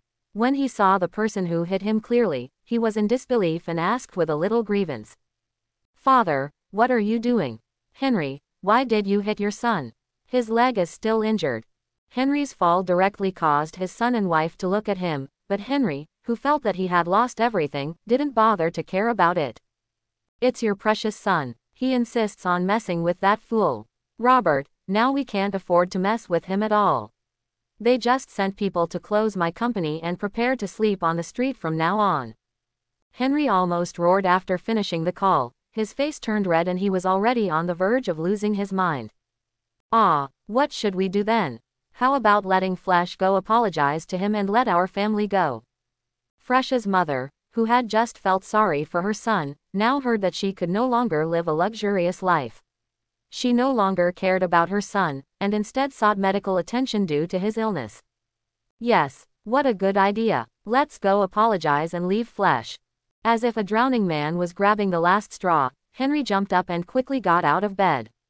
Then he didn't even bother to put on his shoes and just tried to pull his son who was shot in the leg and got up to apologize to Robert Penn. However, everything he did seemed so ridiculous after the person who suddenly knocked on the door and broke in appeared. "Mr. Henry, you are suspected of more than 10 charges including manufacturing, harboring, dangerous goods, tax evasion, kidnapping and extortion. Please come with us. You and your family are also suspected of concealment." Ha ha, ha ha ha. After these people rushed out and finished speaking, Henry knew that he had lost all hope, and immediately he sat on the ground and laughed as if he had gone crazy. There was a heavy rain in New York that night. After the rain, it seemed that all the unbearable things were washed away and ushered in a new and better day. Of course, this is for those who have tomorrow. Some people are destined to never see the rising sun of a new day. They can only watch the setting sun while watching the wind in prison. Jingle bell. The alarm sounded and Robert got up on time. After brushing his teeth and washing his face, he opened the curtains and enjoyed the warm morning sun. Beep. The doorbell rang, and Robert, who was about to go out, opened the door and found that the person coming was Dean. "Well, you came at the right time. If you had come a few minutes later, I would have been out." "Dean, looks like I'm lucky today. I'm good at sharing, so Uncle Robert, look what I brought you." Robert didn't rush to go to school because of Dean's arrival. The reason why he went out so late today was because his car was taken to have the glass replaced last night. He probably wouldn't arrive until noon, and he had to squeeze in during this time. Subway. However, Dean's arrival obviously solved this problem perfectly. Robert did not believe that this always smart junior would come without driving. "Oh, let me see what good luck you brought me." Taking a bag from Dean's hand, he opened it enthusiastically. He originally thought it was a bank check, but when he saw the contents inside, his face fell. "What, Colonel Dean, if I remember correctly, I haven't done anything lately. If I have to say one thing, I just killed a capitalist who exploited the people last night. If I can be promoted to colonel because of this, I think it is too childish. Take it back quickly and let's not start this kind of thing." Joke. With that said, Robert returned the bag containing the letter of appointment to Dean, seeming to avoid it. "Isn't this a good thing, Uncle Robert? Why do you?" Dean felt very incomprehensible to Robert's behavior. You must know that a colonel is a height that many people struggle to reach even in their lifetime. However, even though this military rank is coveted by many people, Robert does not care or even refuses. "Dean, you have to know that pie in the sky doesn't fall into the sky. Take it away and thank Burns for me, but tell him I'm not interested." "Uncle Robert, I think you misunderstood. This matter was not brought up by my father, but by General Freeman. He is the successor of Marshal Phillip." As if he was afraid that Robert, a man who had been sleeping for 70 years, would not understand the history that everyone knew. Dean added the last sentence as a special reminder. Marshal Philip, Admiral Freeman. Robert read these two names and their military ranks. He felt what was wrong with the world. Could it be that just any cat could be a marshal or general? Yes, Uncle Robert, and this is an appointment personally sealed by the Pentagon and Mr. President, and it has been effective since yesterday. It seemed that in order to make Robert accept the reality better and stop struggling fearlessly, Dean once again took the last hit. At the same time, in order to comfort Robert, he even revealed his record in World War II. Okay, why don't I accept this appointment? Seeing that Dean's words were getting more and more outrageous, and even described Robert as a super-terrestrial god of war, in order to prevent himself from being embarrassed for a while, Robert hurriedly stopped him from continuing, but he was not completely unconditional. I know that accepting an appointment also means taking on more responsibilities, but one thing I need to make clear is that I cannot be forced to do anything, and all actions must be of my own free will. I can't make the decision. Why don't you let me go back and ask my father? Dean also had difficulty with Robert's request, and he had no power to make decisions, so he had no choice but to ask his father Burns to make his decision. No need, I just called Burns. The only thing you need to do now is to send me to school, and then go back to your place of work. Don't do this kind of errands all the time. Patting Dean on the shoulder, Robert motioned for him to drive while he dialed Burns' phone number. Hello, good Burns. It's really good to hear your voice again. It proves that you haven't died of old age or something. If I were in front of you, I might consider using a toilet brush to brush your crow's mouth so that what you say in the future will sound as nice as possible. Burns pretended to be angry. Whatever you want, you can't beat me anyway, ha ha ha. However, Robert looked like a coward on the other end of the phone, as if he was not afraid of anything. In fact, he really was not afraid of anything. Ha, you are just relying on the fact that you are not old yet, let's try it when you are young. Burns can be said to be a model of saving face, and this time Robert decided to give his old friend some face. He did not refute, but turned to the topic. I want full autonomy, otherwise this colonel will be taken by whomever he likes. The topic entered a serious stage, and Burns also stopped joking and said solemnly. You are Soldier Robert. Do you remember the oath you swore? Yes, I think, if the President of the United States 70 years ago could stand in front of me, I think I would continue to fulfill my oath. Burns on the other end of the phone was silent for a while, obviously helpless that Robert looked like a dead pig that was not afraid of boiling water. You have absolute autonomy except for major matters. This is the biggest concession I think they can make. Burns was too lazy to argue with Robert anymore. He told him the truth directly. As for whether Robert agreed or not, it was not his business. Anyway, it was not him who asked him to become a colonel. Hey, it's really troublesome. Okay, thank you Burns. If I can help you with anything in the future, just give me a call. Knowing that his old friend would not deceive him, he said that this was the bottom line for those people, that was the bottom line. Robert, who did not want to have too much contact with those people, simply agreed to the conditions. Of course, he will not forget Burns' help and kindness. In fact, he has been relying on this old friend since he woke up, so he is not stingy with his commitment. Your words are enough. Then when Dean or I encounter trouble that cannot be solved, I will ask you to take action. If someone else had told Burns that they would come to him when they were in trouble, Burns might be kind enough to find a good mental hospital for him and give him a good treatment. But what Robert said is still important to Burns now. There is no way that the invincible impression that Robert once had on him or the people of his time was too deep. I hope your contact information will be of use this time, so that when something really happens, you won't be able to find me like you did 70 years ago. Robert's promise was important, but Burns still did not forget to say angrily at the end of the call. This may be the resentment towards Robert's disappearance for 70 years. Haha, I promise the same situation won't happen again this time, for sure. Burns let him go only after Robert's assurance. Hope so. After the call ended, Robert looked out the window and saw the gate of Midtown High School in the distance. Okay, Dean, go back. Your father and I have negotiated the terms. You can go and defend the country with peace of mind. Okay, Uncle Robert, I hope you have a good mood today. Ignoring Robert's semi-ridiculous words, Dean left directly. Okay students, turn to page 19.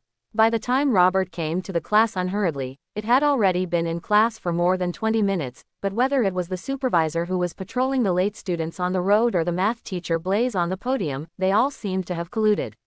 Never mind Robert's tardiness. Hey Peter, where were we? Robert naturally put the desks together with Peter, and he suddenly changed the layout of the classroom where everyone sat alone, but Blaze could only pretend not to notice. Just because the principal held an impromptu meeting this morning, the entire 20-minute meeting, which was attended by all the teachers and administrators in the school, was actually about Robert. The reason for all this was that the well-informed principal of Zhongcheng learned that Henry's business family had been overturned overnight without causing any disturbance, which gave him a complete idea of how to take sides. And if he wants to move his butt upward, he may have to rely on his performance in front of Robert in the past 2 years, so at the end of the meeting, Principal Zhongcheng emphasized. Principal. In a word, Robert Betty cannot offend anyone. Anyone who dares to disobey orders will be expelled. Intimidated by the principal's power, the teachers who were originally a little wary of Robert, a student who could hurt others in public without causing any trouble, could only turn a blind eye to him now. There are no new lessons today, they are all review content, but Teacher Blaze announced something this morning that I thought you might be interested in. What? Robert looked puzzled, because he really couldn't think of anything that would interest him. Tomorrow, the school has organized a study tour to the Columbia University Academy of Sciences. Peter seemed a little excited. Perhaps for a high school student like him, being able to visit a top university is a very happy thing. However, Robert was not interested in this. Looking at Belinda in front of her, although she was doing it covertly, her little moves still caught his eye. Hey, my scumbag classmate in my previous life was right. Never fall in love with a classmate, especially when the semester is still long. It would be fine if they can always be harmonious, but if the relationship breaks down, it will be embarrassing no matter how you look up and disappear after the breakup.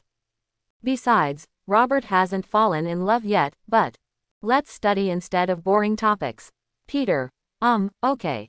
Peter saw that Robert didn't seem to be interested in this kind of thing, so he didn't mention it again and continued to start the teaching mode. Basically, the teacher talks about it while he learns it below, and then explains some basic knowledge to Robert so that he can understand it. Fortunately, Robert has a good memory, otherwise he would not be able to remember it at all. The morning's study time passed quickly. Blaze on the podium told Robert alone about his visit to Columbus University tomorrow and announced that the get out of class was over. Mary, have you and Fresh broken up? I heard this morning that people from the police station came to handle his withdrawal from school. As he spoke, he glanced at Robert who was waiting for Peter to clean up behind him with some fear, and he whispered to Mary. I guess this incident may have something to do with this new classmate. Otherwise, why didn't anything happen before? Shish. Mary quickly looked behind her and found that Robert was not paying attention. Then she looked at her best friend helplessly. What can I do? Now that I can't even see anyone else, it should be considered a separation. Forget it, let's go to dinner without talking about this topic. Robert stood behind and leaned against the wall. He had been waiting for Peter. The boy only came back to his senses after Mary left. I've packed up, let's go. Robert, if she is here all the time, do you still have to clean up for a while? No. Nothing. Peter blushed at Robert's words and ran to the cafeteria as if running away. What would you like to order, young man? My casual aunt. Peter was flattered and answered the questions from the cafeteria aunt. You must know that in the past, when he ate, his aunt would tell him what to eat. If he dared to be picky, he would not be able to eat it. But since I met Robert, everything seems to have changed. Not only can you choose dishes for free in the cafeteria, but the people around you have also become kinder. I'm fine too. Robert handed the plate to the canteen. He liked the atmosphere of the canteen very much because the people he met were very polite, and the aunt's hands didn't shake. Enough, auntie, if you take more, I won't be able to finish it. Not only did his hands not shake, but the food he gave was quite solid. He had no doubt that this was enough for 2 meals for some people. After arriving at an unoccupied dining table with Peter, Robert began to eat away the pile of food in front of him, but Peter didn't eat much. What's wrong? Is it not to your liking? I feel pretty good. Robert also noticed Peter's movements. He had eaten a little fast just now and didn't notice the taste of the food. At that moment, he picked up the chicken leg on the plate and took a bite. He tasted it carefully before giving an evaluation. No, it's not unpalatable. In fact, it's more delicious than the canteen food I've had before. Maybe only my aunt's cooking can compare to it. After wiping his mouth with a tissue on the dining table, Robert realized that Peter might have questions to ask. Are we enjoying special treatment? Is this a result of your status? Maybe young people are always full of curiosity. If they don't know something, they will eagerly want to know it. Sometimes they are so curious that they can't eat well. Identity, maybe. Regarding Peter's question, Robert did not answer him directly but gave a perfunctory answer. Because he felt that it was better for Peter not to know in advance, because the time was not yet mature. This was just a small episode and did not affect the relationship between the two. After eating, they returned to the classroom for a lunch break and waited for the afternoon class. What class does Peter have in the afternoon? Don't tell me it's another boring grammar class. Robert was a little sleepy lying on the table, but he still wanted to know about the afternoon class before falling asleep. Let me see. Oh, there's no grammar class, it's just 2 history of the United States classes and an outdoor class. That thing is even more boring. Forget it, I'll just go to the outdoor class for a while. Robert said it very tactfully, mainly because he could not blatantly ridicule Peter because of his patriotic feelings when he became Spider-Man and became an American hero. In fact, what Robert originally wanted to say was that the history of the United States in those few years could be written into a book, and its pages would not even be enough to use as toilet paper for a month. Of course, this kind of thing should never be said in front of a Native American, otherwise it would be looking for discomfort. Robert, I think the history of the United States is worth learning. Don't you think it is a great achievement to liberate black people and make everyone equal?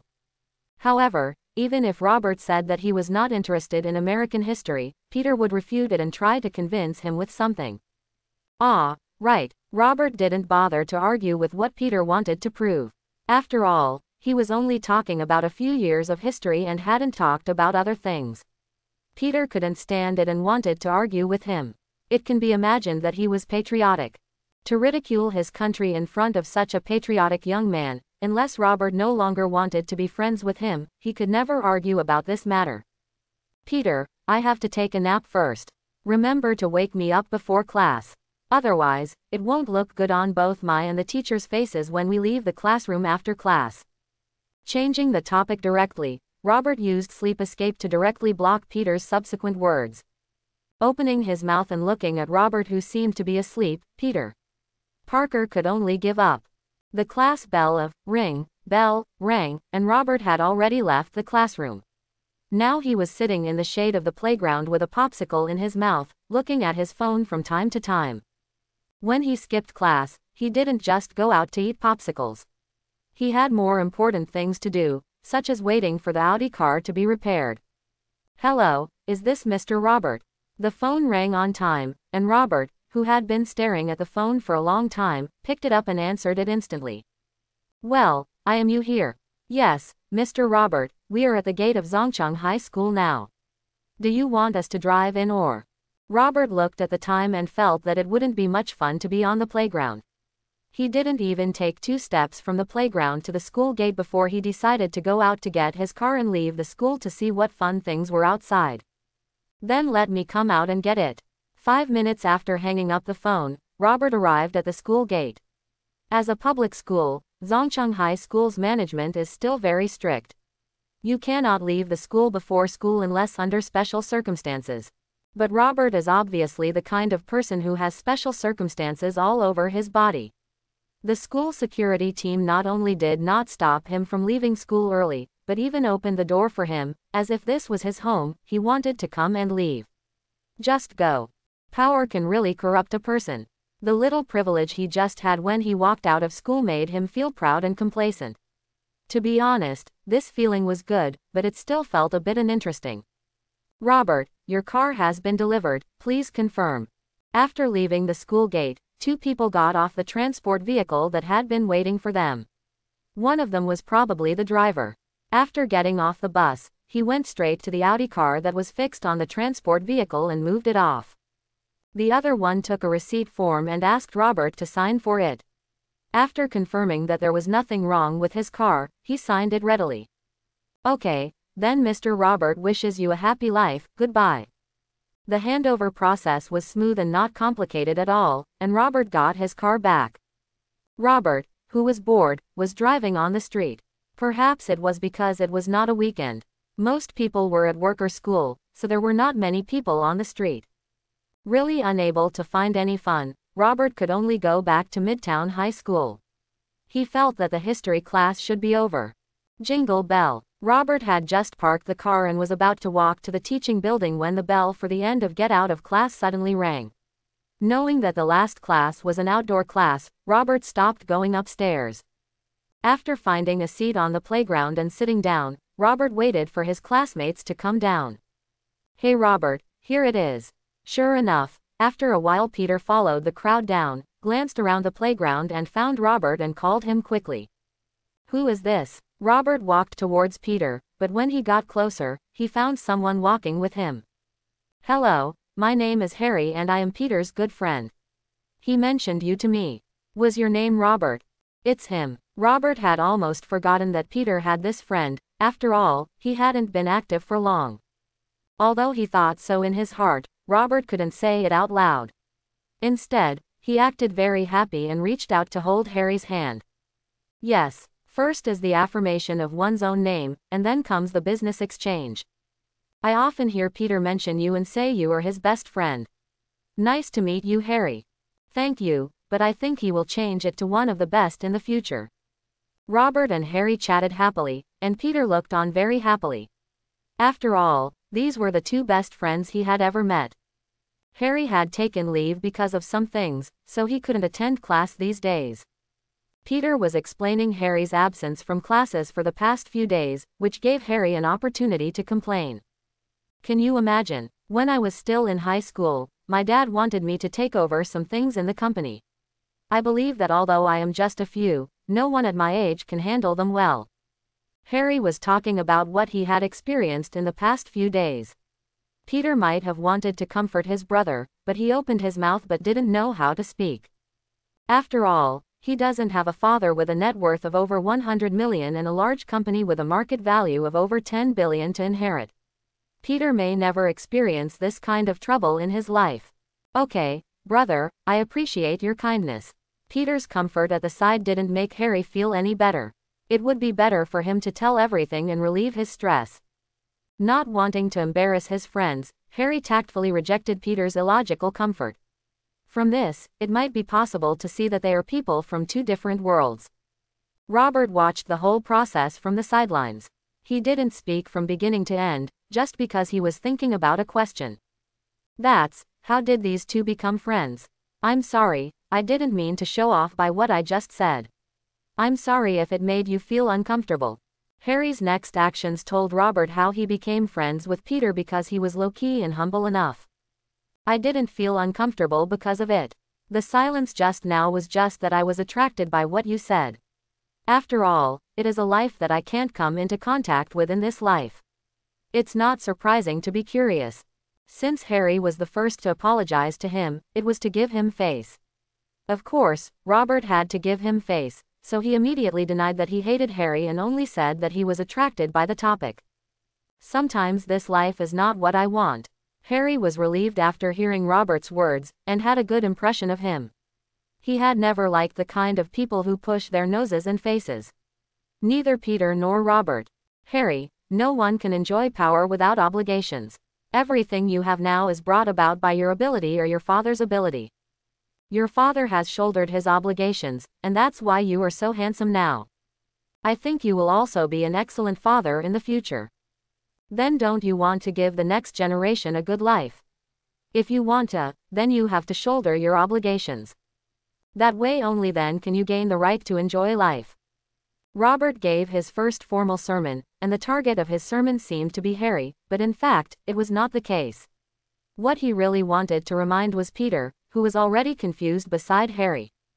Maybe you're right. Although Harry spoke formally, Robert could still hear the perfunctoriness in his words, but Robert just smiled and turned to Peter.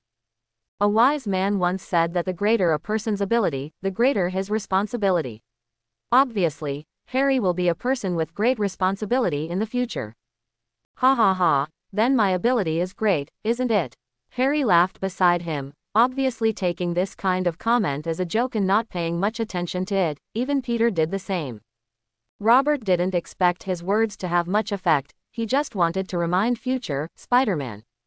After all, as we all know, Peter expanded after gaining extraordinary abilities. If his relatives, who were both father and uncle, were not killed by the bad guys he personally let go, no one knows what Peter would have become. When Robert saw the old man Peter die, he was heartbroken for a while. Although he could not forcefully change the fate of Peter and his uncle, he still tried to make Peter mature as soon as possible. But obviously everyone present except Robert himself, Peter and Harry took this as a joke and passed it off.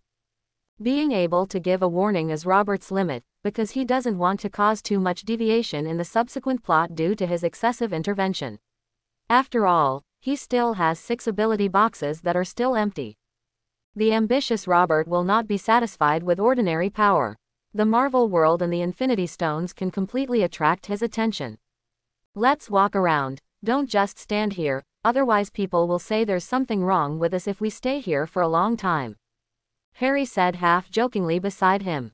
In fact, his real purpose was to change his position so that he could see someone. A few minutes ago, Mary, you see, Harry and Robert seem to be looking at you.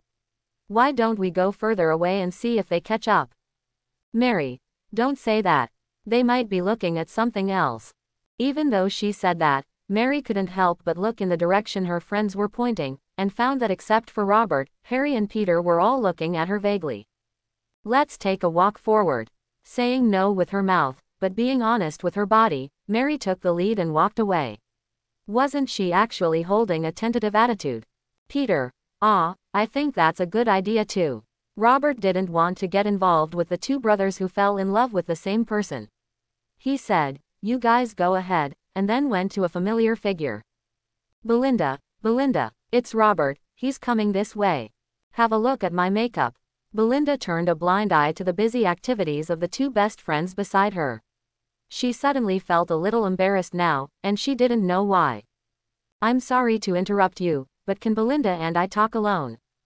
Okay. Belinda's best friends were a little disappointed to see that they were not here to see them, but they still left obediently.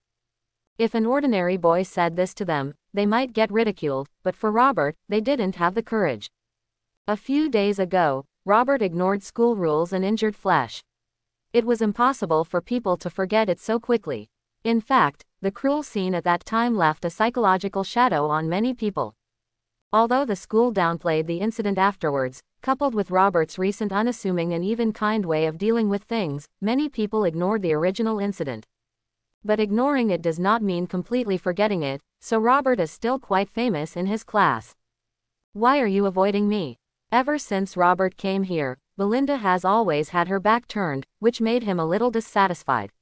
You know, he spent $100,000 on this girl. Although it was a loan, hasn't it been repaid? Belinda, whose brain had been in a state of shutdown just now, suddenly reacted after being shouted by Robert. She turned around and glanced at Robert with some fear, then quickly lowered her head, like a frightened deer. Robert, who originally had little interest in her, suddenly wanted to possess the girl in front of him for some unknown reason. How do you do it so cute? A hand came forward and hugged Belinda's shoulder. Robert asked without treating himself as an outsider. However, he didn't know how harmful his action was to Belinda. She was pulled into Robert's arms and smelled the scent of someone else that she could not forget since yesterday. Belinda went soft all of a sudden, like an octopus without bones. If there was no one to support her, she might fall to the ground in the next second. Hey, you don't have to react so much, right? Robert actually didn't think about this. There are several classes of people on the playground right now. Hundreds of people may notice him at any time. If they find Belinda paralyzed in his arms, that situation seems to be a little embarrassing. Come on, let's sit on the steps for a while. Really afraid that he would set himself up to die in front of so many people, Robert quickly put Belinda on the nearest step, hoping to let her slow down for a while. They hugged each other so quickly. Belinda started too quickly. It was not that no one noticed Robert and Belinda, but most of them just thought that they were just hugging each other and didn't think about anything else. "How is your mother?" It wasn't an option to keep Belinda paralyzed, so Robert tried to distract her by talking to her. "Well, my mother, well. Hey, why are you just talking and catching your breath? Aren't you afraid that you won't be able to pass the trial?" Although he was trying his best to complain in his heart, Robert still listened to Belinda's words with a serious face. Belinda, who had always been a little nervous when she saw him like this, seemed to have her attention diverted. "The doctor said my mother needs $100,000 for surgery. The money you lent me yesterday is enough." What? Robert was a little confused. If he had enough money, why should he go for treatment? Why should he wait? Belinda was silent for a while, then suddenly raised her head, as if she wanted to ask Robert for help. "My father." Well, Robert heard another story about a gambling addict father who lost all the family's money. Why do these storms always hit the poor? What do you want me to do when you tell me this? I can give you a thorough explanation.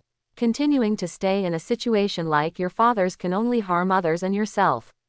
His final destination can only be prison. But I can find him a good one. When she first heard that Robert was going to send her father to prison, Belinda subconsciously wanted to refuse, but then she thought about what Robert said. "I'll take you back tonight and see if I can help you again." "Belinda, thank you." She put on a shy look again, which made Robert unable to stop. Jingle bell. When the school bell rang, most of the students on the playground went back to the classroom to pack their things and prepare to go home, while Robert and Belinda went straight to the parking lot. As far as I know, it is best to treat all diseases as early as possible. If it is delayed, the situation may get worse, and leukemia is no exception. In the passenger seat, Belinda sat like a little daughter-in-law, and she accepted whatever Robert said without any objection. When she was changing gears, her hand rested on Belinda's leg. I don't know why she wore a skirt with knee-length white silk stockings today, which made Robert feel comfortable.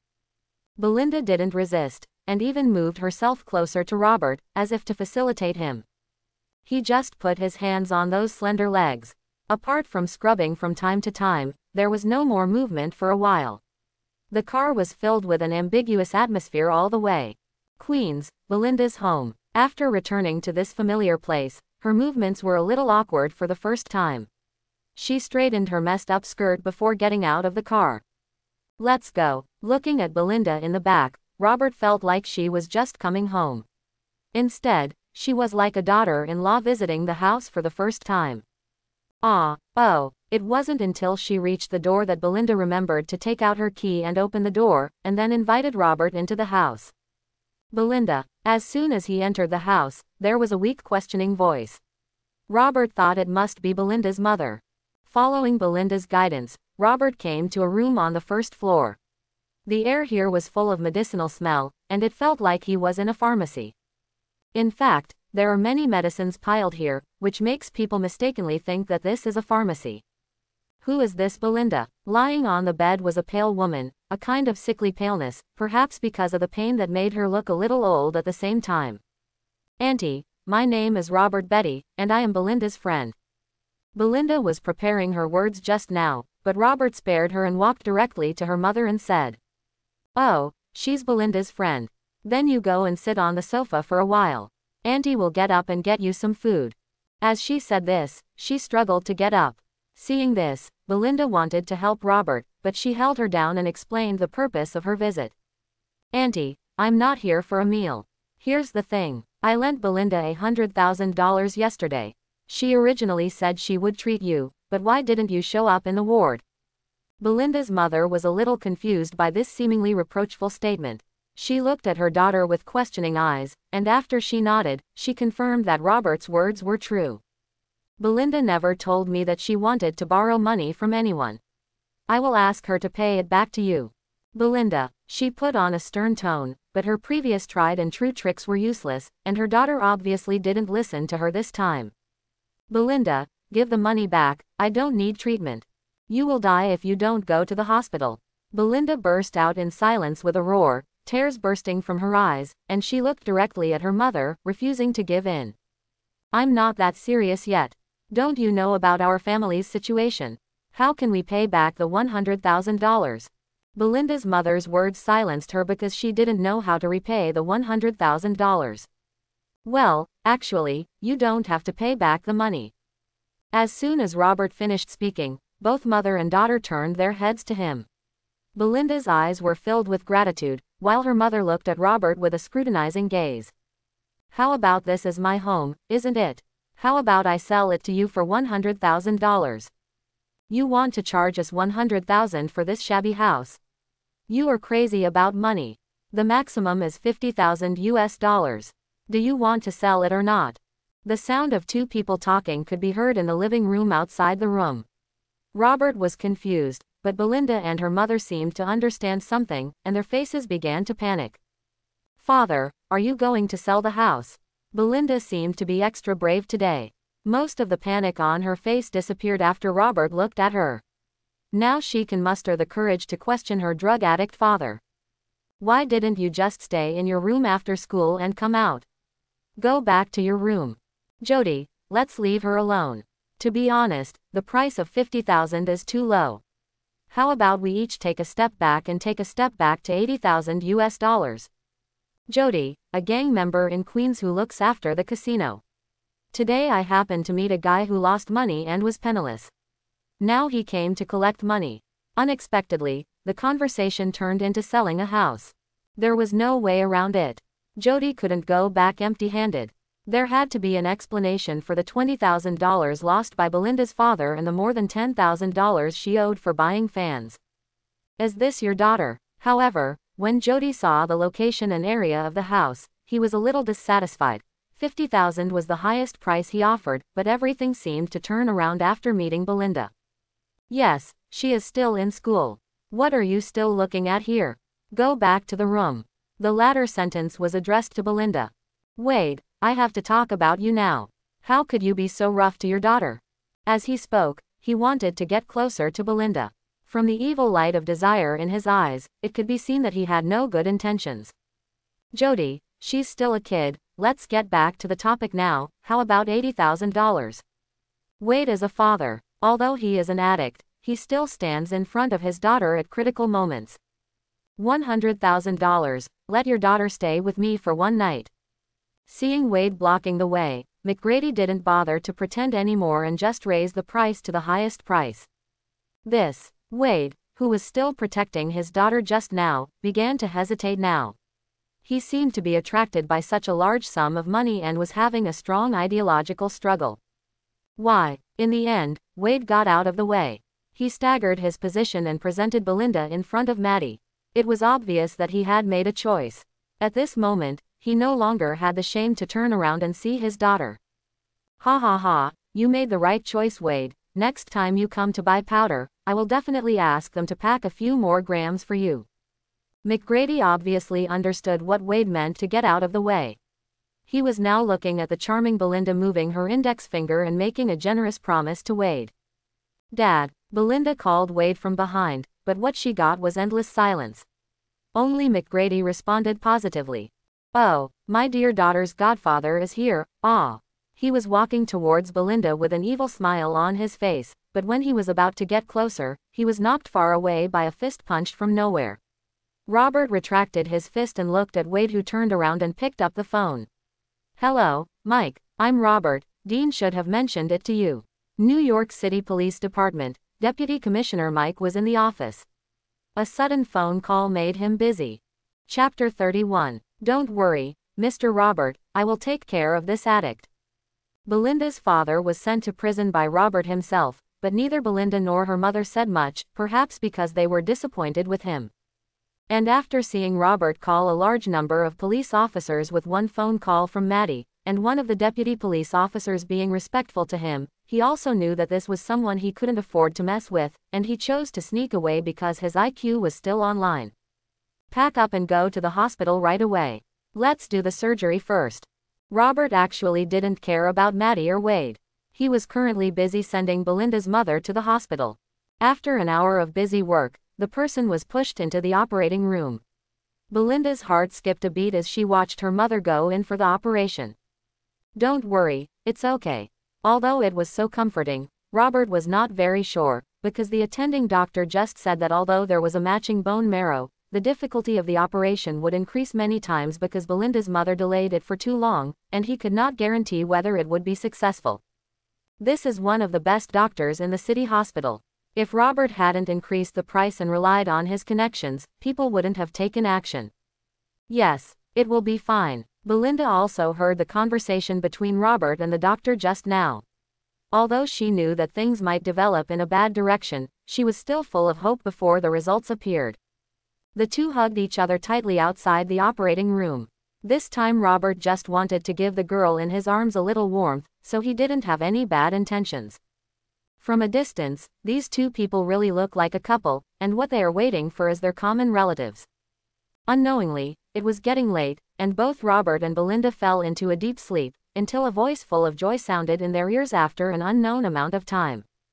Mr. Robert's surgery was a success. Yeah, Robert was suddenly woken up and did not react. He did not know that the operation was successful until the attending doctor repeated it. "The operation was successful, Mr. Robert. I saw that you two were sleeping soundly, so I didn't wake you up. The patient has been sent to the VIP ward.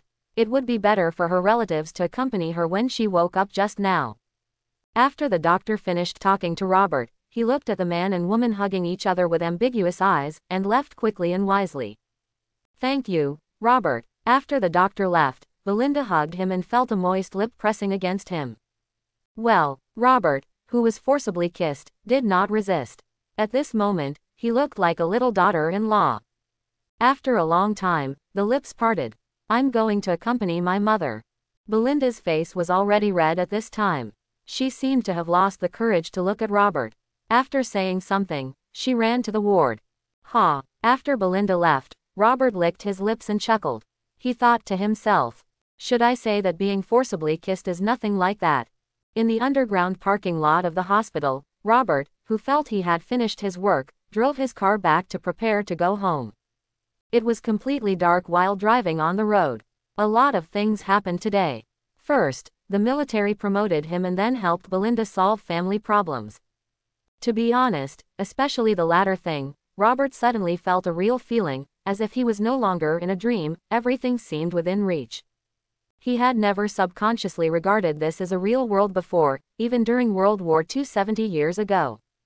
Ben, one of his hands was holding the steering wheel, while the other hand mobilized the power of space to condense in his hand. Perhaps this was the origin of his unreal feeling. Spreading his hands and dispersing the power of space in his hands, Robert turned on the car radio.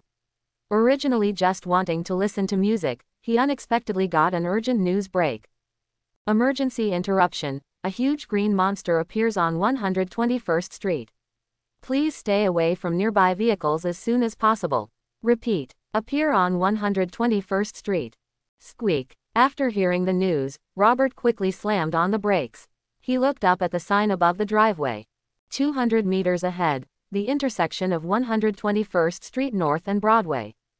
Ah, monster. Run. Boom, boom. In just 10 seconds, when Robert looked up at the road sign, the originally orderly vehicles in front suddenly began to make a large-scale U-turn, accompanied by calls for help and explosions. Fake. Robert cursed and got out of the car without hesitation. There was already a traffic jam in front of him, and the situation behind him was not much better. At this time, driving was faster than walking, so Robert simply got out of the car and ran in the opposite direction. Roar. Ha ha ha. Die, you despicable bugs. Help. No. Monster. A huge green figure can already be seen in front of the driveway.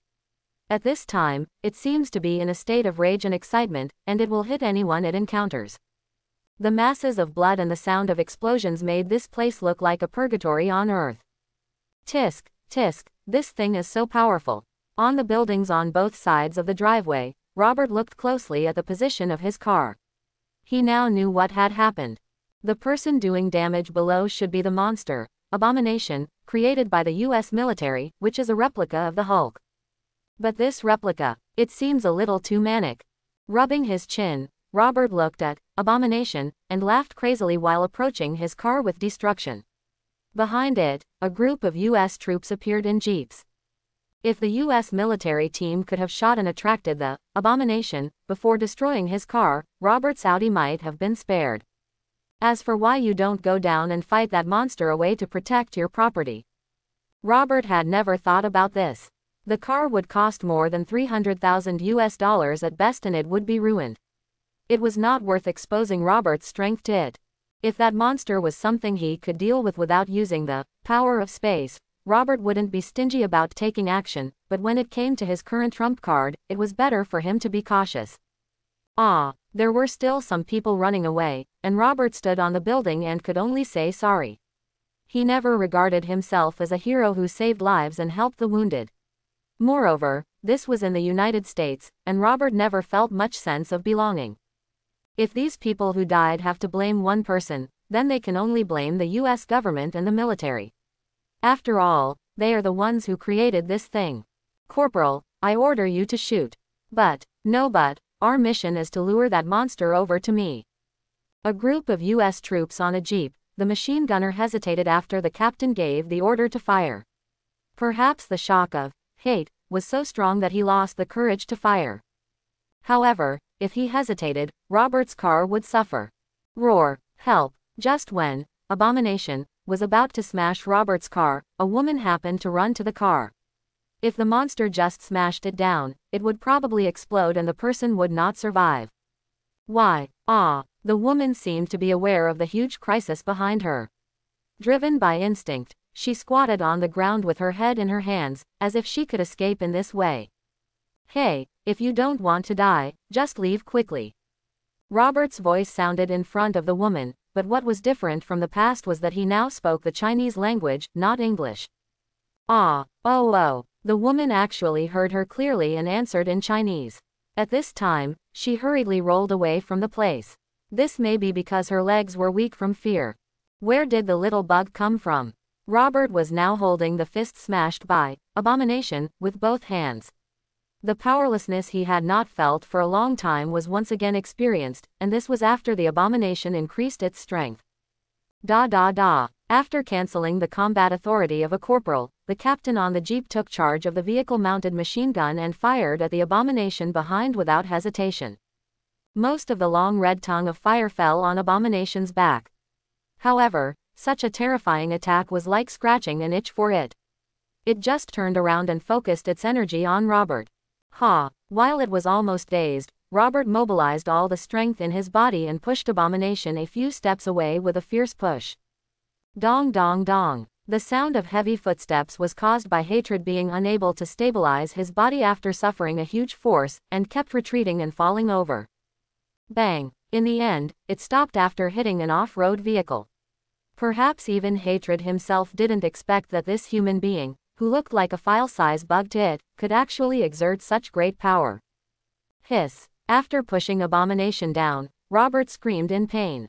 In fact, his current physical condition simply couldn't use all his strength.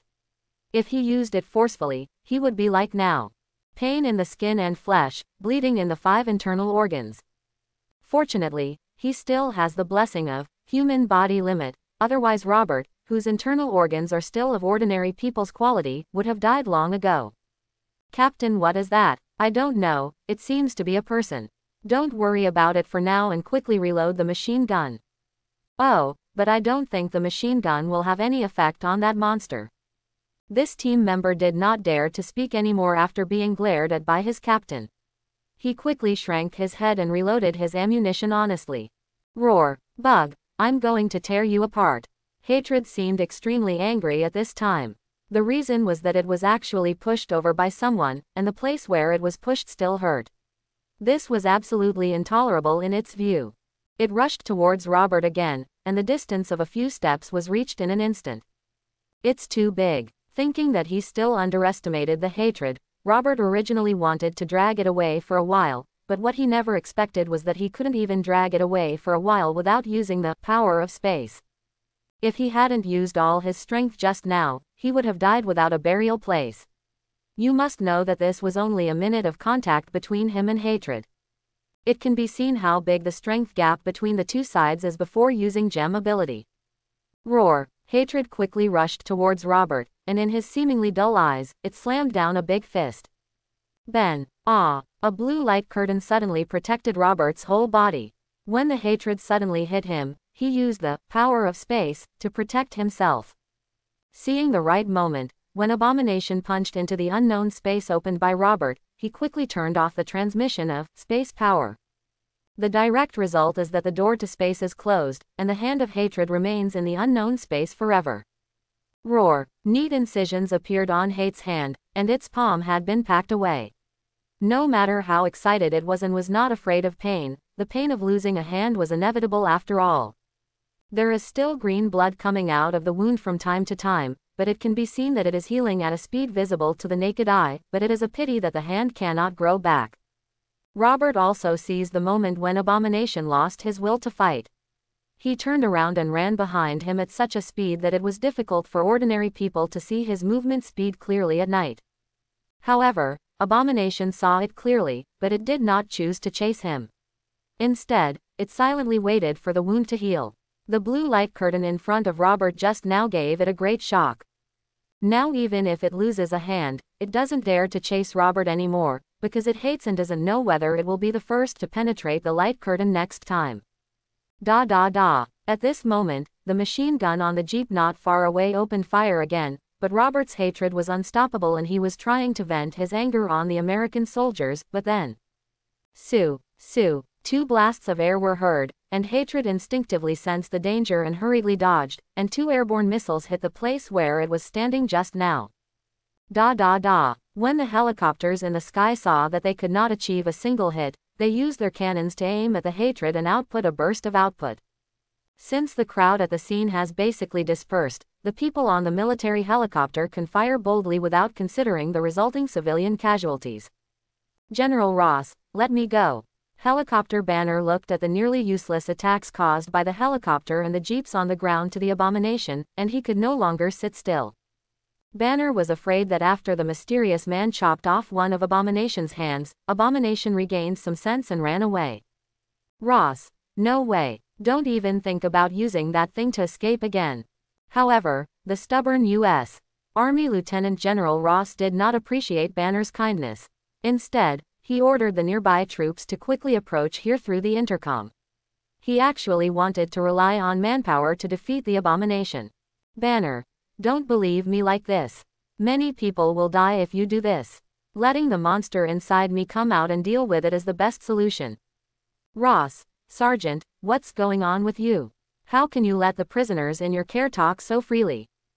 Banner's sincere advice was exchanged for a veil that blocked his mouth. Fortunately, his girlfriend, General Ross's daughter, was here, and the veil was quickly removed.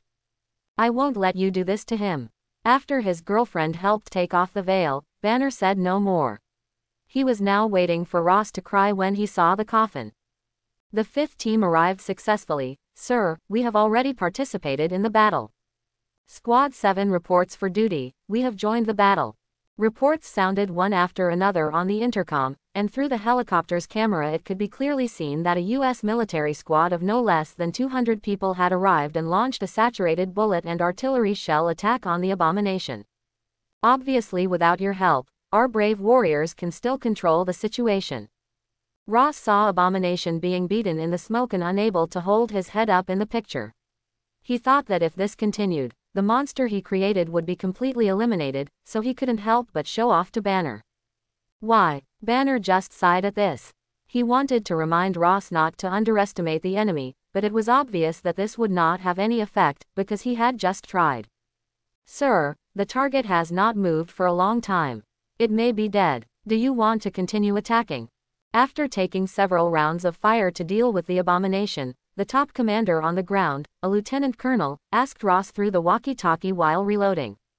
Quote, Keep attacking until you run out of ammunition. After a moment of silence, Ross chose the safest plan. Obviously no one who could sit in his position was a fool. Even though he just said that he had a sure chance of victory, he would not relax at all when it was time to be cautious. Yes, the lieutenant colonel replied on the intercom and began to execute the order.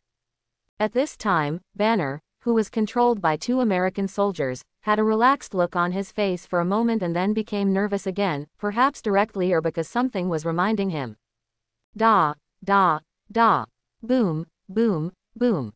Bullets, shoulder-mounted guns, mortars. It can be said that except for the strongest tanks on the ground, many other heavy equipment were used, and they were free of charge. After this round of firepower, the place where Abomination originally stood has been beaten into a big crater. Just now, the figure of Abomination could be vaguely seen clearly, but now it cannot be seen clearly under the thick smoke of the explosion. A set of ammunition has been used up. The second set of ammunition is used up. 4 groups, 7 groups. The sound of gunfire gradually stopped, not because everyone wanted to stop but because they had run out of bullets and had to stop. Send someone to check on the monster. The sound of the on-site combat troops running out of ammunition kept coming. Finally, after the last team ran out of ammunition, Ross couldn't help but want someone to go and take a look at the situation. Don't want. Banner had a very bad feeling at this time, and he subconsciously wanted to stop Ross from issuing the order to investigate. 2 sergeants, this is my last warning, watch your prisoners. However, Ross did not appreciate it and instead asked Banner to be treated more strictly. 2 American soldiers were in a dilemma next to him. On the one hand, there were orders from the Lieutenant General, and on the other hand, there were orders from the Lieutenant General's daughter, and they even took it upon themselves to maintain it. To be honest, they didn't know what to do, so they could only look at Banner with a wry smile. Banner was embarrassed to be stared at by the 2 men, but he decided to work hard for the lives of the people below.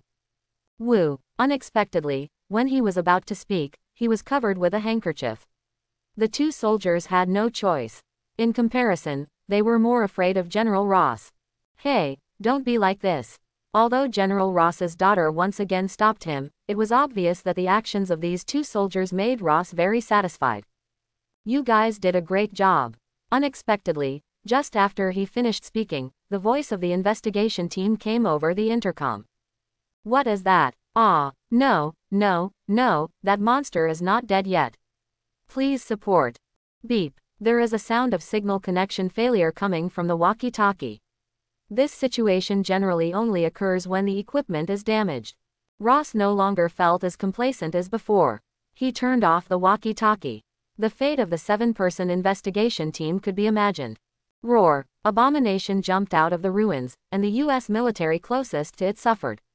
After losing their ammunition, they could only choose to attack with cold weapons in this situation. Bump. The scene was like purgatory. Some people were smashed into pieces by the hatred with only one hand left before they could scream. On a helicopter far away from the battlefield, General Ross watched the hatred in the ground harvesting the lives of American soldiers like a scythe, and his teeth itched with hatred. Can I talk now? Banner behind Ross also saw the situation on the ground clearly. In fact, the 2 soldiers beside him were frightened. Are you sure? Under the premise of massive deaths of combatants, Ross still compromised. Banner, how will you know if you don't try? Open the helicopter door. As he said this, he wanted to jump out of the helicopter, but the hatch was controlled by the control room. Ross, listen to him and open the hatch. Betty. Banner. Ross's daughter Betty was obviously more worried about her boyfriend's safety, but Banner insisted on doing so. I can solve it. The helicopter door opened, and Banner said softly to Betty before jumping out.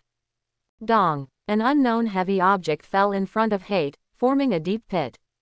Ho, I am your opponent. A roar different from hatred sounded, and the Hulk, walked out of the pit.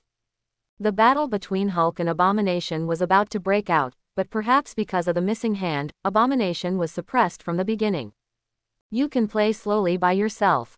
Hatred, who still had a trace of reason, obviously knew that he couldn't defeat Hulk in his own state, so he decided to run away first, but how could Hulk let it do so? Roar. Half an hour later, with a low roar, Abomination received the lunchbox earlier than the original time and space, and was strangled by Hulk with an iron chain. In the residential buildings on both sides of the battlefield, Robert never left. It wasn't that he was selfless and wanted to stay with the American troops to defeat the Abomination, but that he was injured and couldn't run too far. In some dark corridors, if someone brought a lamp at this time, they would be able to find Robert covered in blood. His skin seemed to be intact, but if you looked closely, you could see tiny cracks from which blood flowed. Those tiny cracks are all over the body, which is caused by the overload of space energy on Robert. Fortunately, thanks to the blessing of human body limit, Robert has a self-healing speed that is far beyond ordinary people. His current appearance may seem terrifying, but in fact, most of the wounds have scabbed and the blood on the surface has solidified. But even so, it will take 2 or 3 days to return to normal. It's still too much. Robert sighed secretly. He felt that the reason why he was like this was because he did not use the strongest space power when he took action at the beginning. The battle with Abomination had just begun, but he actually chose to use his body to fight against a monster that even tanks and guns couldn't kill, causing him to be injured. After that, in order to save his life, he used the power of space, which was extremely taxing on his body. Fortunately, when his health was at its peak, he could carry it for a long time. But he had already injured his internal organs just now, and it would be an exaggeration to say he was seriously injured. Hey, I lost a lot of money. Director, the trouble caused by General Ross has been solved by himself, but in the top floor office of S.H.I.E.L.D., Nick Fury, the director, is listening to reports from his subordinates. Nick, but what, Agent Carlson? I don't know how to describe it. Just look at the surveillance on the street. As Carlson's close confidant, Nick felt that he would definitely not make a mistake in this kind of thing, so he carefully watched the surveillance video played. Bug, I'm going to tear you apart. On the surveillance camera, Hatred was opened a few steps away by a person, and then fell to the ground. The sound on the surveillance camera now is Hatred roaring after getting up. Nick, if I'm not mistaken, that's a person, right? Coulson. Sir, I don't think there's any doubt about this, but it's not the most shocking. As soon as he said this, the figure with the hatred turned on was played on the monitor. When the monster approached again, a blue light screen suddenly appeared in front of him. Roar! The hateful hand penetrated the light curtain and disappeared directly, as if it was swallowed up by the light curtain. The surveillance stopped abruptly, but Nick's mood could not calm down for a long time. If the man just had the power to compete with monsters, the ability he used next was simply a divine power. Nick, who is he? As the director of S.H.I.E.L.D., Nick Fury will never allow such a person to exist who is completely ignorant of information. It seemed that he had already thought that he would say this. Coulson was already ready at the side. He saw that the image of the mysterious man facing the camera in his computer surveillance was found. Then it continued to zoom in, and with the supercomputer decoding, a clear photo of the mysterious man was calculated. Why is it him? Nick and Coulson looked at each other. It was obvious that he knew the man in the photo. To be precise, he had only met him a few days ago. Coulson, who had already seen the photos analyzed by the mysterious man, was not too surprised. Instead, he was surprised by Nick's explanation. The accuracy of the pictures obtained through analysis and decoding with the participation of supercomputers can reach more than 90%, sir. As he spoke, he glanced at the photos on the computer and turned back to Nick Fury. Obviously this hell messenger has something to hide. In the building next to 121st Street, Robert looked at the sealed scene. He knew that even if his car was intact, he would not be able to get it out now. Now half an hour has passed since the battle, and Robert's wounds have initially healed. Although he still looks like a bloody man, he has actually improved a lot. The most serious injury is to the internal organs. Feeling waves of pain in his body, his shortcomings have always been in his internal organs. From this fight with Abomination, it can be seen that the wounds on the skin can be healed in a few hours, while the internal injuries will take at least 2 days to heal. Superior. This has to be the case with the blessing of human body limit. If not, Robert would be completely cold by now. Oh, let's go home first. He stood up while enduring the pain. It wasn't that he didn't want to rest for a while, but that the U.S. military had already begun to approach the nearby buildings after sealing off the scene, probably to further block the news. After all, if all taxpayers knew that the money they paid was used on something that was extremely harmful to them, there would probably be trouble again. Robert took out the mobile phone in his pocket and looked at it. He found that it was almost early in the morning. He estimated the distance from home and chose a more labor-saving method. Boy, hand over the money, or else. After only running a few blocks, Robert found the target in a relatively dark alley. There were two people here, holding a knife and threatening a young man who wandered into an alley for some unknown reason. Of course, what attracted Robert was not the robbery, nor the person being robbed, but the motorcycle beside him. Forget it, a motorcycle is a motorcycle. Robert's original goal was to get a gangster car to drive, but after walking around for a few blocks, he didn't see these two little shrimps, and he didn't bother to think about it since he didn't have to walk. Boss, I really have no money. Stop talking nonsense. If you dare to say you have no money, I will put a pair of eyes on you and make you bleed. Huh, what nonsense are you talking to him about? Among the two gang robbers, the one with the more violent temper obviously picked up the knife in his companion's hand and stabbed the young man. Seeing that the knife was about to stab him, the man who was robbed quickly instinctively blocked it with his hands, and couldn't help but let out a scream. Bang, bang, boom. There was a sound like something falling to the ground, and the young man who was robbed didn't open his eyes until the sound of an engine faded away. Originally, he thought that the robber decided to let him go because he had no money, but what he never expected was that when he opened his eyes, he saw two figures lying on the ground. If you look closely, aren't they the two people who robbed him just now? But now they are all lying on the ground and they don't know whether they are alive or not. What's going on? Wrong. The young man who was still hesitating whether to go forward and take a look suddenly realized. Isn't now a good time to escape? Boom. The roar of motorcycle engines resounded on the streets of New York in the early morning. It is indeed a world-renowned economic capital. Even in the early hours of the morning, there were still many vehicles on the streets. It wasn't until Robert drove out of the city that things got much better. The occasional vehicle on the road allowed him to give full play to the performance of the motorcycle he picked up. After another 20 minutes, Robert finally arrived at his home. He eagerly picked up the key and went in. Fortunately, he had brought his mobile phone and keys with him when he got out of the car, otherwise he would have to climb over the wall if he wanted to enter the house now.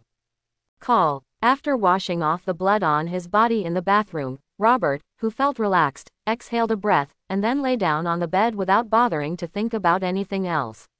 He was considered tired today. However, what he didn't know was that an earthquake about him was being carried out by the U.S. military and SHIELD. Father Dean, who was sleeping soundly in the U.S. military base, was suddenly woken up by a phone call. He was a little angry at first, but he stopped being angry after seeing who the caller was, and hurriedly answered the phone. Well, I know you were resting just now, but there is something very important that you need to go to. You go to New York first, and I will explain it to you on the way. After Dean hurriedly organized himself, he quickly used his special authority to call an F-15 to fly directly to New York. When you get to New York, go see Robert in person. I have something to ask him. These were the last words Burns said to Dean before getting on the plane. SHIELD headquarters, Nick Fury personally gave orders to his two most trusted subordinates. Coulson, Melina, you two must bring Robert over to me, we have to talk to him. Yes, yes. They answered twice in unison, and they left after Fury nodded. Robert, who had no idea that he had been involved in a storm, was sleeping soundly at the moment, and he slept until the next morning. What is Coulson's mission this time? Why do we still need to find that antique from World War II? On the outskirts of New York City, far away from the hustle and bustle of the city, on a quiet road, a vehicle driven by Agent Coulson was driving here, while Melina, who was in the passenger seat, asked with some confusion. Melina, don't underestimate this old antique. He effortlessly chopped off a monster's hand yesterday. Which one are you talking about that was created by General Ross? Melina in the passenger seat became serious. She sat up and asked her companion. Coulson, yes. Melina, what is the level of this mission? Top secret. Melina's expression became completely serious. She now knew that this mission was definitely more than just attendance, and there might be a fierce battle to be fought. Relax, Melina. Although our operation this time is top secret, it is definitely not as dangerous as other missions. Believe me, if Director Fury feels threatened, the action team's aircraft and cannon will be dispatched. Coulson, the main driver, saw that Melina's hand had already been placed on her waist, where the gun was placed, so he quickly asked her to relax. In fact, there is one thing he didn't say, that is, even if they use guns to target Robert, there may not be any threat. Arrive. Outside a villa, Coulson had just parked his car and was about to ring the doorbell with Melina, but unexpectedly Dean arrived at this time. Who are you? Dean got out of the car and saw two suspicious people approaching Robert's house. Being wary, he subconsciously made a defensive posture. Because just now, after he came out of the nearby Air Force Base in New York, his father, Burns, called again. During the call, he told Dean why he wanted him to come in person this time.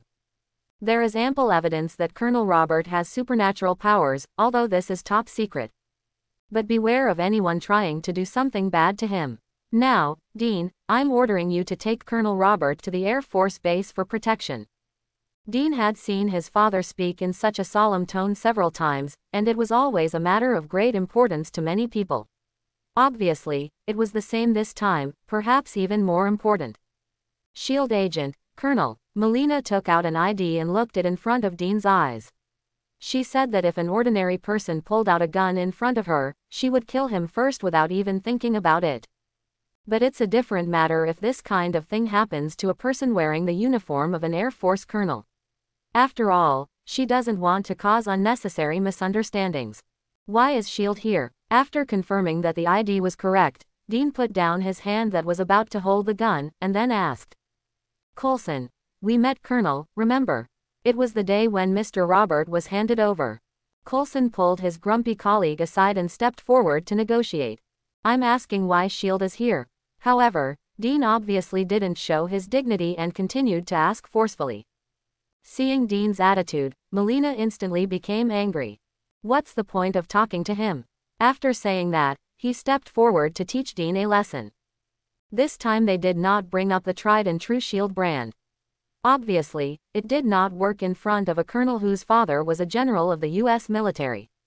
Moreover, Dean's appearance here more or less contains some figures from the military behind him. HMPH, who is afraid of whom? Apparently, Dean was not afraid of a woman clamoring to teach him a lesson, but instead felt a little disdainful. Ah, the arrogant Dean suffered a big loss in the face of SHIELD's senior agent. He and Melina fought for only 1 minute, and Dean himself was kicked out by someone who found his flaw. Come again. Come and come, who is afraid of whom? Melina looked at Dean, who had been kicked far away by her. After seeing him get up in disgrace, she was still dissatisfied and decided to give him a more profound lesson. Coulson. Okay, Melina, stop fighting, or you'll offend this person and we'll have a hard time doing business. Coulson pulled his companion and reminded him in his ear, but Melina didn't take it seriously at all. We are on a mission, remember. What should we do if we encounter obstacles now? As he spoke, he made a mocking gesture towards the angry Dean, who was so angry that he immediately hit him. Although Dean was angry, the punch he threw was a standard military punch, a uniform punch, and it did not mean a fatal blow. Obviously, even if he gets angry again, he has not yet lost his mind. He still understands the balance between enemies and friends. Bang! In another fight, Dean didn't even last 30 seconds before he was knocked to the ground again. The boxing skills are good but a bit stiff. Melina obviously also knew the type of punch that Dean used to attack her. After knowing that the opponent had no intention of killing, she actually started to encourage him. However, in Dean's opinion, this was a great shame and humiliation. In the past, it was him who abused others. When would it be someone else's turn to abuse him, let alone a woman? Ah! With a hateful roar, Dean stood up to attack again. A minute later. Bang! Ah! Bang! Ah! Who is it? What are you screaming there so early in the morning? It's spring. Robert was sleeping soundly, but perhaps because the window was not closed, the sound from outside came in. Not to mention that the sound was small, but the key point was that the sound was loud and very regular. Finally, Robert couldn't bear it anymore, got up, put on his pajamas, and yelled out the window. Mr. Robert, I am Agent Coulson. We have met, remember? Dean, what's wrong with you? Coulson was ignored once again. He was somewhat used to it. Compared with him who was intact now, Dean, who was originally wearing an Air Force uniform and had a cool temperament, was now gray, bruised and swollen. Walking on the road, it turned heads all the time, no wonder Robert caught sight of it. Uncle Carrot Pig, Well, now I have to add a slurred speech, and the rate of return is even higher. Robert was already a little angry when he saw the junior who often wiped his butt being made like this. Originally, he wanted to jump down directly to seek revenge on Coulson, the only aggressive person present, but considering that he was wearing nothing under his pajamas. Because there was a woman down there, he had to endure it for a while, get dressed, and then go down the stairs. Mr. Robert. When he opened the door below just now, he saw Coulson saying hello with a smile on his face, but Robert, who misunderstood that he injured Dean, would not look kindly on him. Coulson is used to it, he's really used to it. Dean, what's wrong with you? Who hit you? Robert simply ignored the possibility of the woman present hurting Dean. He was now ready to go. Just waiting for Dean to identify Coulson, he would fly to avenge Dean. The reason why it didn't escalate to the level of shouting and killing was because Robert had some impression of this Coulson, but he didn't know much about it. He only knew that he should have seen it and what organization he was from. Yes, Melina, who was standing aside, was about to admit it to herself. She expected that Robert would not dare to do anything to her. Even if she dared to be a fighting maniac, she would not panic at all and even looked forward to fighting the legendary Hell Messenger in World War II. Yes, I dropped it myself. Dean took over the topic and faced Robert's inquiry that he was bitten to death because of his own fall. Coulson originally thought that he would inevitably apologize later, but he didn't expect that the colonel had such a high self-esteem, which saved them a lot of trouble. Seeing that this absurd misunderstanding had come to an end, Coulson stepped forward and took out his ID and said to Robert, "Mr. Robert, we are SHIELD agent. There is a matter that we need your personal help to investigate." "Uncle Robert, don't believe them. My father himself said that someone wants to harm you, and that you need to go to a military base to be safe." Finally, when it came to business this time, Dean had no problem with his pronunciation. On one side are the SHIELD people with documents who want to take him away, and on the other side are friends who want to take him to the military base in the name of protection. Robert is caught in the middle. Not difficult at all, because he sided with the military without even thinking about it. Dean called your father and told him to get rid of these two guys. Good. Seeing that Robert was on his side, Dean's anxious heart finally calmed down, and he hurriedly started dialing his father's phone number. Don't even think about fighting. Seeing that his side's mission was about to fail, Coulson accepted his fate, but what he never expected was that his companion would dare to take action in front of the Hell Messenger. Melina reached out with one hand, and at an extremely fast speed, she was about to pass Robert's eyes and reach Dean behind him, who was about to make a phone call. Snort. Just when she was about to succeed, a hand stretched out when she was defenseless and grabbed her stretched out hand tightly, preventing her from moving. Melina was caught and felt like she was locked tightly with a branding iron. She couldn't break free at all. However, how could it not be her style to give up like this? She kicked out, and the position was extremely tricky. It was clearly directed at Robert's lower body. A normal man could instantly lose his fighting power with just one blow. Little did he know that all her actions were in Robert's eyes. Seeing that she had resorted to such cruel tricks, she immediately stopped showing mercy.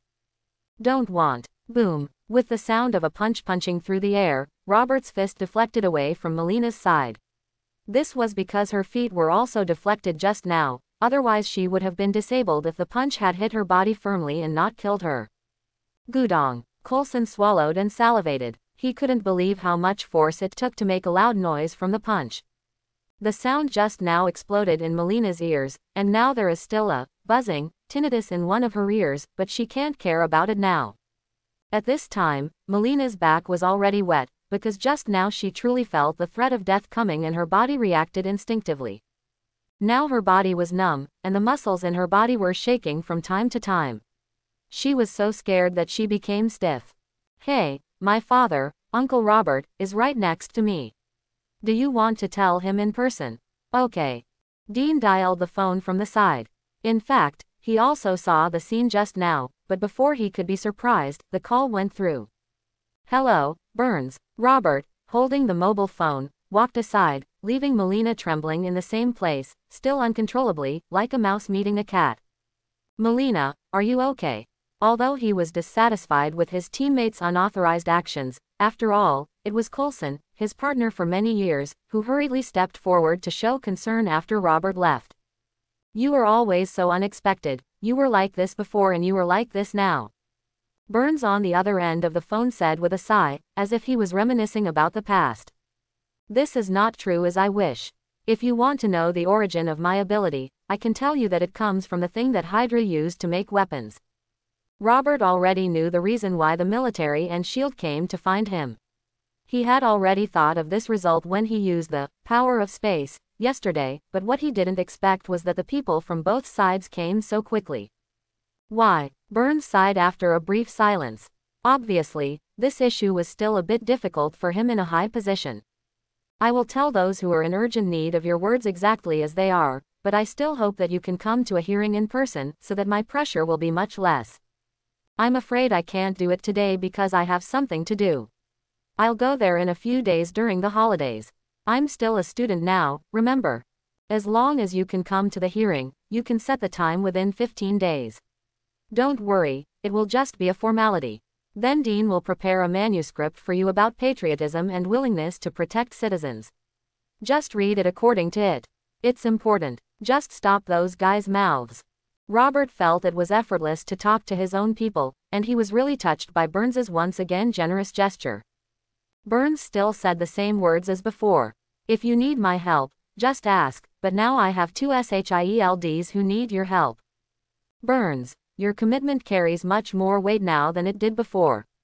Do you know what some people in the military and government now call you? Kindness." Burns, "True God. Ha ha ha, is it true?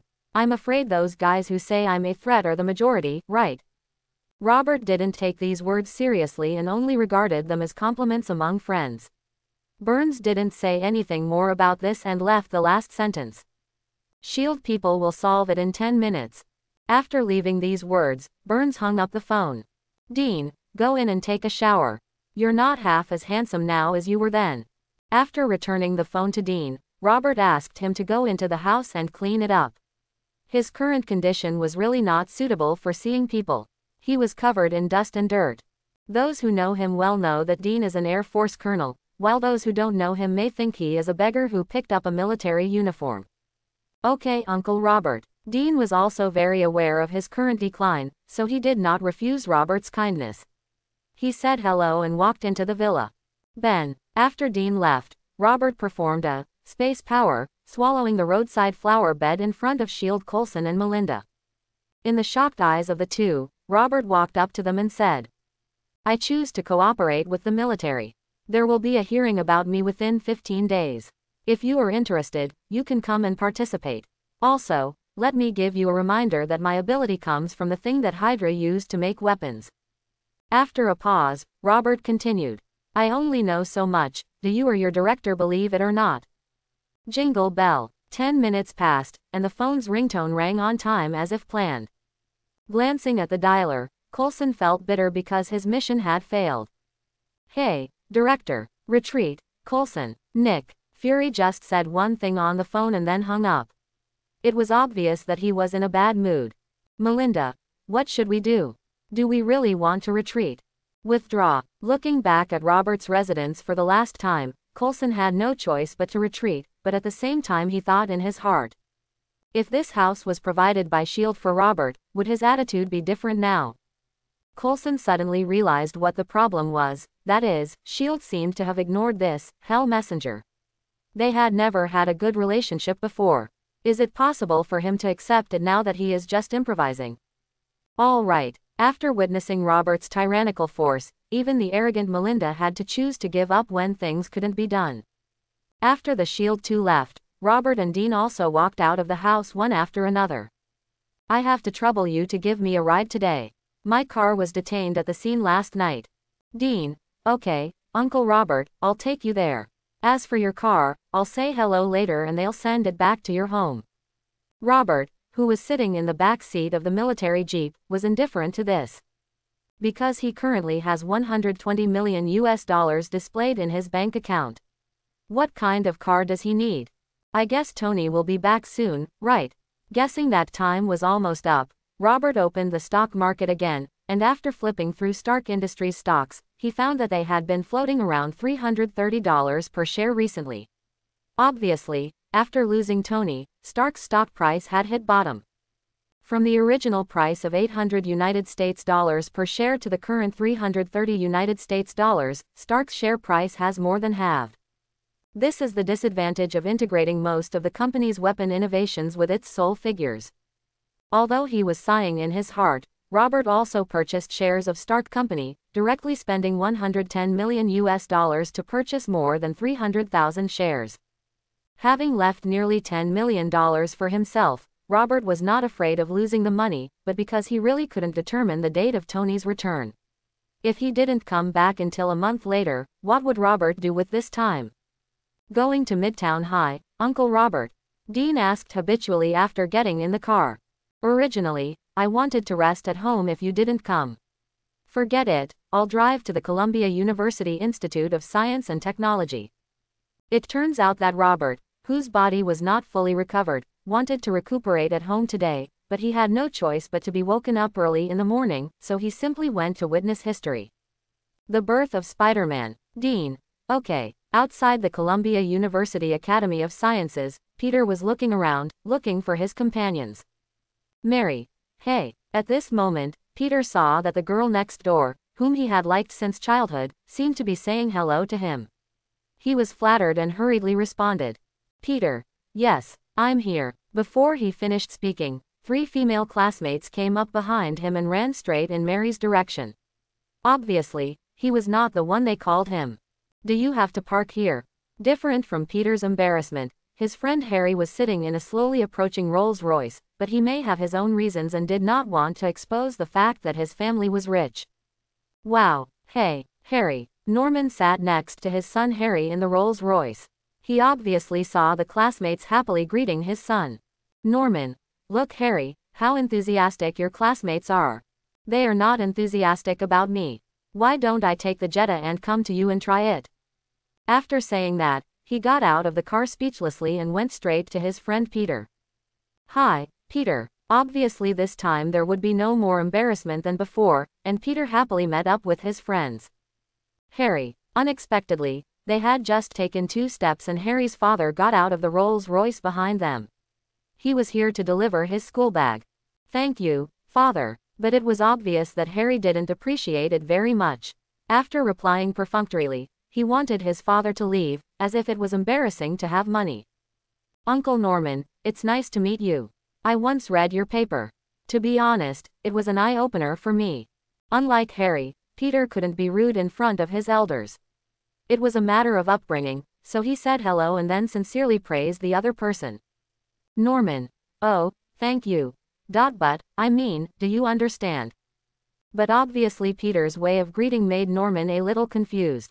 He knew the difficulty of the paper and it was obviously something that ordinary high school students couldn't understand. Peter ranked second in the class. Harry, who felt that his friend was being questioned by his father, did not hesitate to speak for his friend Peter. Norman. Oh, that's great. Then Harry, you should study more with Peter. In fact, he didn't bother to care whether Peter could read or understand his paper. What Norman cared about from beginning to end was his son's attitude. I want you to say. Harry was so casual about his father, he muttered something to his face and prepared to leave with Peter. Kindness. But when he went to pull Peter, he found that he showed no sign of leaving, so he looked at him suspiciously. Peter. Robert seems to be here. The head teacher said before that he might not come. Bang. When Peter saw Robert, he had actually been seen a long time ago. After letting Dean drive up to a few people, he got out of the military vehicle without hesitation, closed the door and walked towards the people. Hi, Peter, Harry, if I guess correctly, this should be Uncle Norman, right? Robert directly met Peter and the 3 people who were talking, and accurately guessed Norman's identity. After all, it was impossible for Robert not to recognize the first-generation Green Goblin who would be famous in the future.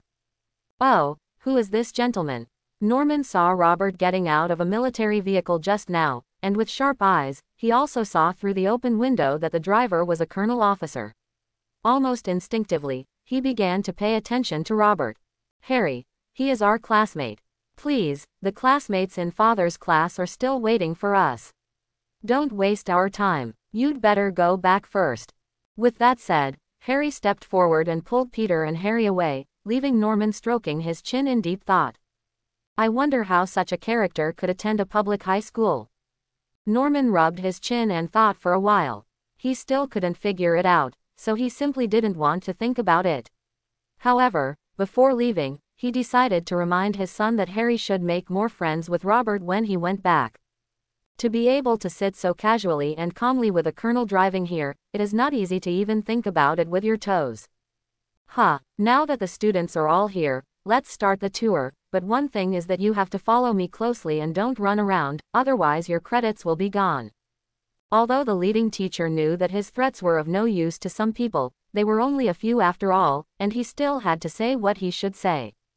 In fact, when Peter and the others were chatting just now, he wanted to call them to leave, but Robert's sudden appearance made the teacher stop talking. In addition to teachers from Zhongcheng School, teachers from Columbia University, the host, led the tour this time. This is our large research laboratory. The main topic is to observe a very magical creature in nature, the spider. Please look here, they are a very unique breed. After long-term observation, we have concluded that they have the ability to perceive, and even have the ability to predict danger. The teachers from Columbia University gave lively speeches above, while the leading teachers from Midtown were mainly responsible for maintaining discipline. Can I take a photo and send it to the newspaper? While everyone was listening to the teacher's speech, Peter also became interested. He took out his camera and raised his hand to ask. University teacher, of course, no problem.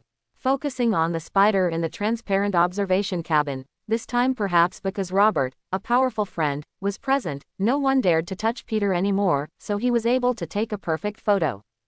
Is the picture ready? The university teacher asked, and after Peter nodded, she started to explain the next subject, spiders. Hey, Peter, I think you should just hold the camera and shoot those spiders. Harry said next to Peter, and looked at Mary, who was standing alone outside the transparent warehouse observing spiders. Peter obviously understood the meaning in his brother's eyes. He looked at Robert and Harry shyly and then expressed some timidity. Forget it, you better go ahead. After receiving Peter's statement, Harry turned his eyes to Robert, as if asking him if he would make a move. Forget it, I'm not interested in Mary. Waving his hand, Robert spoke from his heart this time. He didn't think the goddess in Peter's dream was very beautiful. Okay, I'll go then. After the two expressed their opinions one after another, Harry walked up nervously and chatted with a girl about spiders. These were what Peter told him just now, and Harry used them reasonably. Wow, really, I don't know if it's true or not, but Mary was very happy to hear it, and even exclaimed from time to time. I thought I just said you had to keep up with the team. But their chat didn't last long, as the teacher from Midtown High School came over and interrupted, asking Harry, Mary, and Peter, who was watching the play, to follow. As for Robert, the teacher in Zhongcheng just glanced at him and looked like you were casual. Ah, okay. As if someone had discovered what he was doing, Harry hurriedly left Mary's side and walked toward the class. Seeing his friend leave, Peter, who had already missed an opportunity, decided to muster up the courage to take a photo with the girl he liked. Mary, can you take a photo? I'll distribute it to the campus newspaper. Peter, who originally wanted to invite him, was embarrassed in the end, so he finally changed his mind and asked in the name of the school magazine. But even so, it is a leap in life for Peter. Okay. Mary seemed to be in a good mood now. She did not refuse Peter's request and even posed in various interesting poses in front of the camera.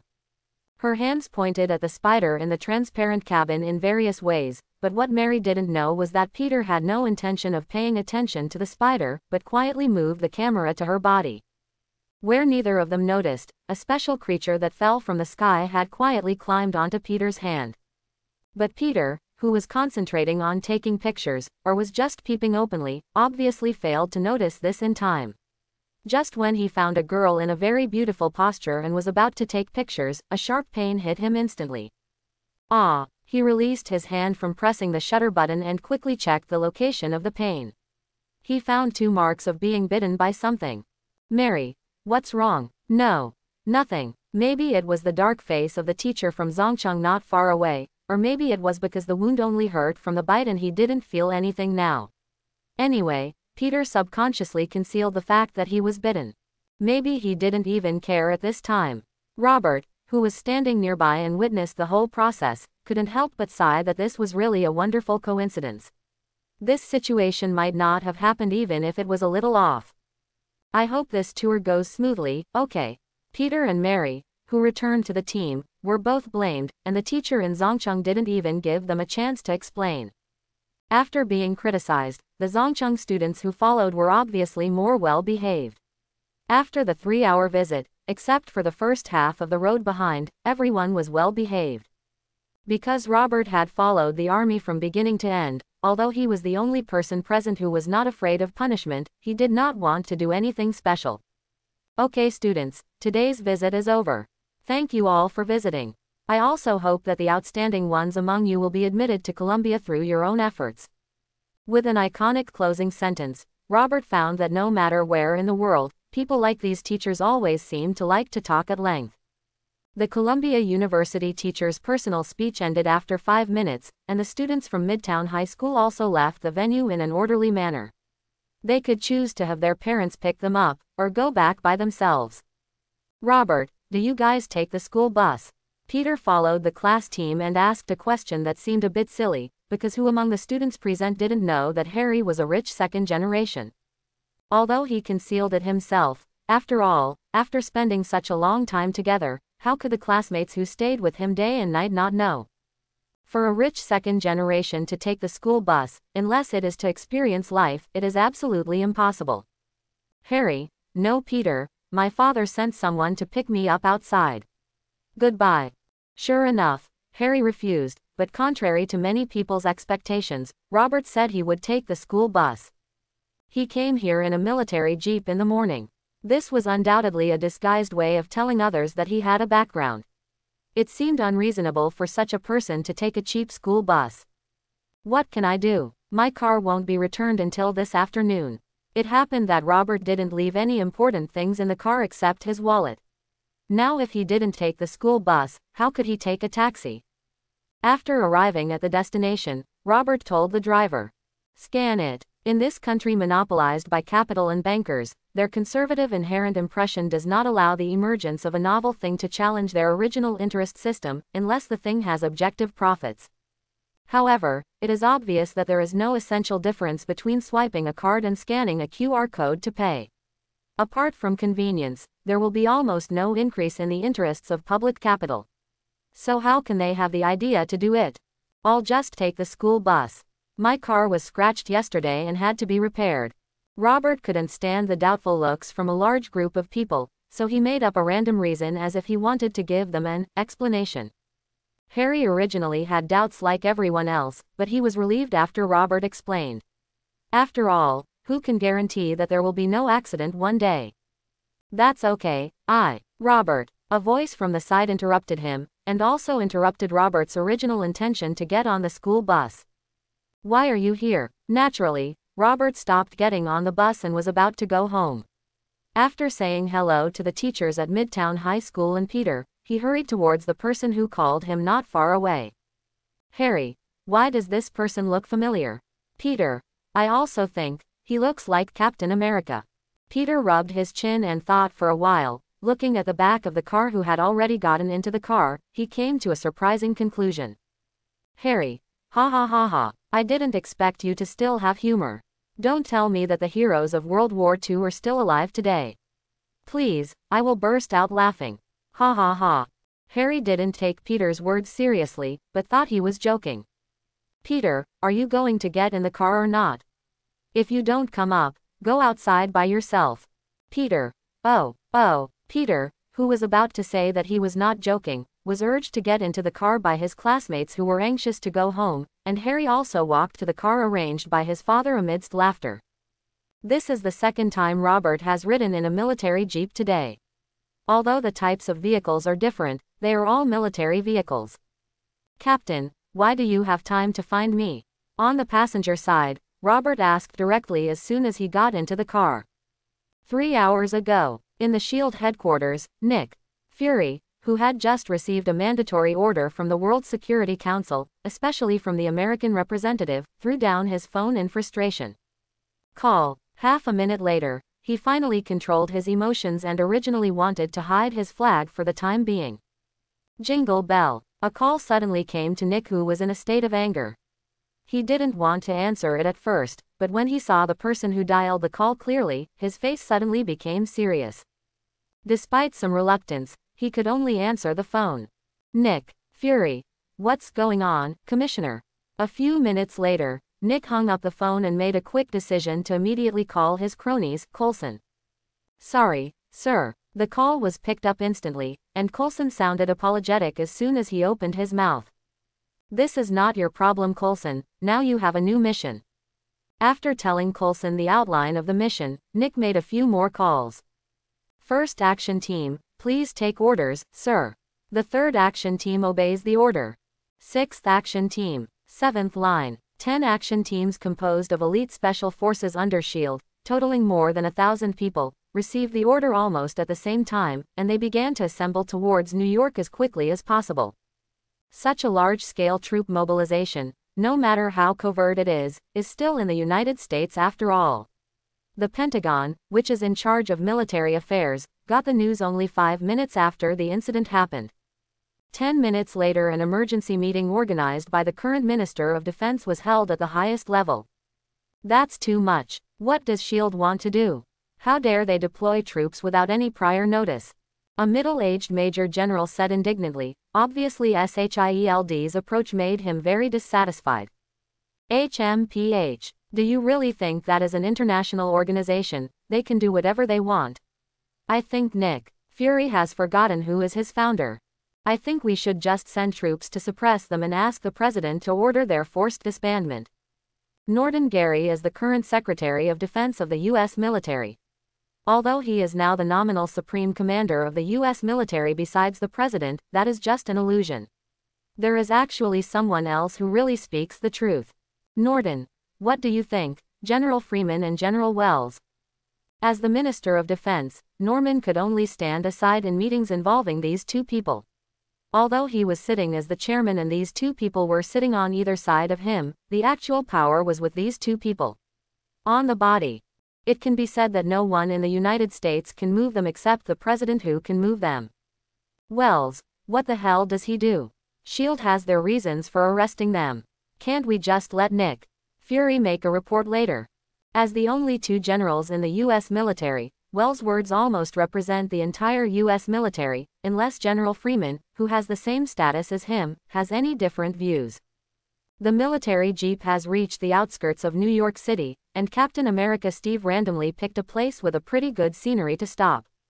Bang, bang, there were two slamming sounds of the door closing, and the two got out of the car one after another. So Nick asked you to persuade me. On the way, the U.S. team has basically explained the reason for his appearance in New York.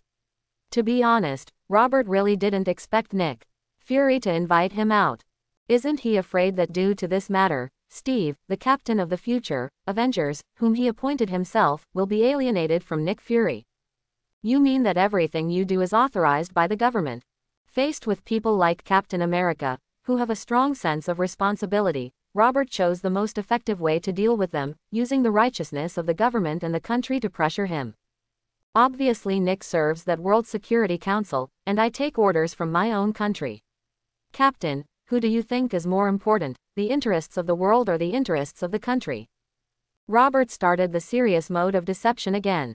He deliberately did not bring the topic to Nick Fury, the director of S.H.I.E.L.D., who ordered Captain America to take Robert to S.H.I.E.L.D. without authorization.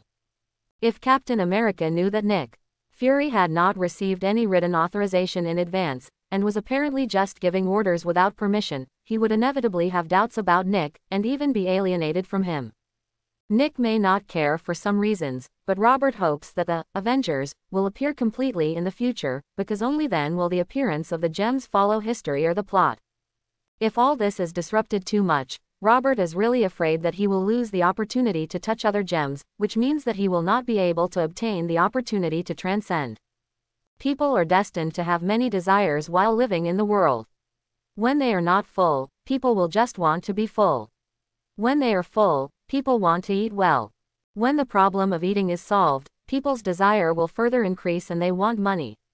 As desire or age continues to increase, almost everyone will pursue the ultimate goal of desire: extend life or become immortal. Robert is no exception. Although he is still very young, like most people, he cannot be satisfied. After he is rich in money and privileges, he also wants to pursue something more rare. The time has come for Captain to choose. Now, do you choose the decision of the US government, or the expectations of the people of the world that may not exist at all? Looking directly into Steve's eyes, Robert will do anything to achieve his goals. He really needs a world where history has not changed much. But if the premise is that he disappears for a period of time or disappears permanently, Robert doesn't mind letting people with such ideas disappear first. Although in the original history S.H.I.E.L.D. accepted the Hulk, Robert could not guarantee that Nick Fury could bear not to study him. After all, his ability seems to be close to divine power to outsiders. He hates the kind of guy whose cannonballs can't penetrate the defense. With this kind of divine power, he can be injured in one blow. How many people can't help but understand this kind of power? Origin. Moreover, Robert still appeared as an ordinary person in the files in his previous life. Steve was silent for a while, and suddenly he seemed to feel relieved.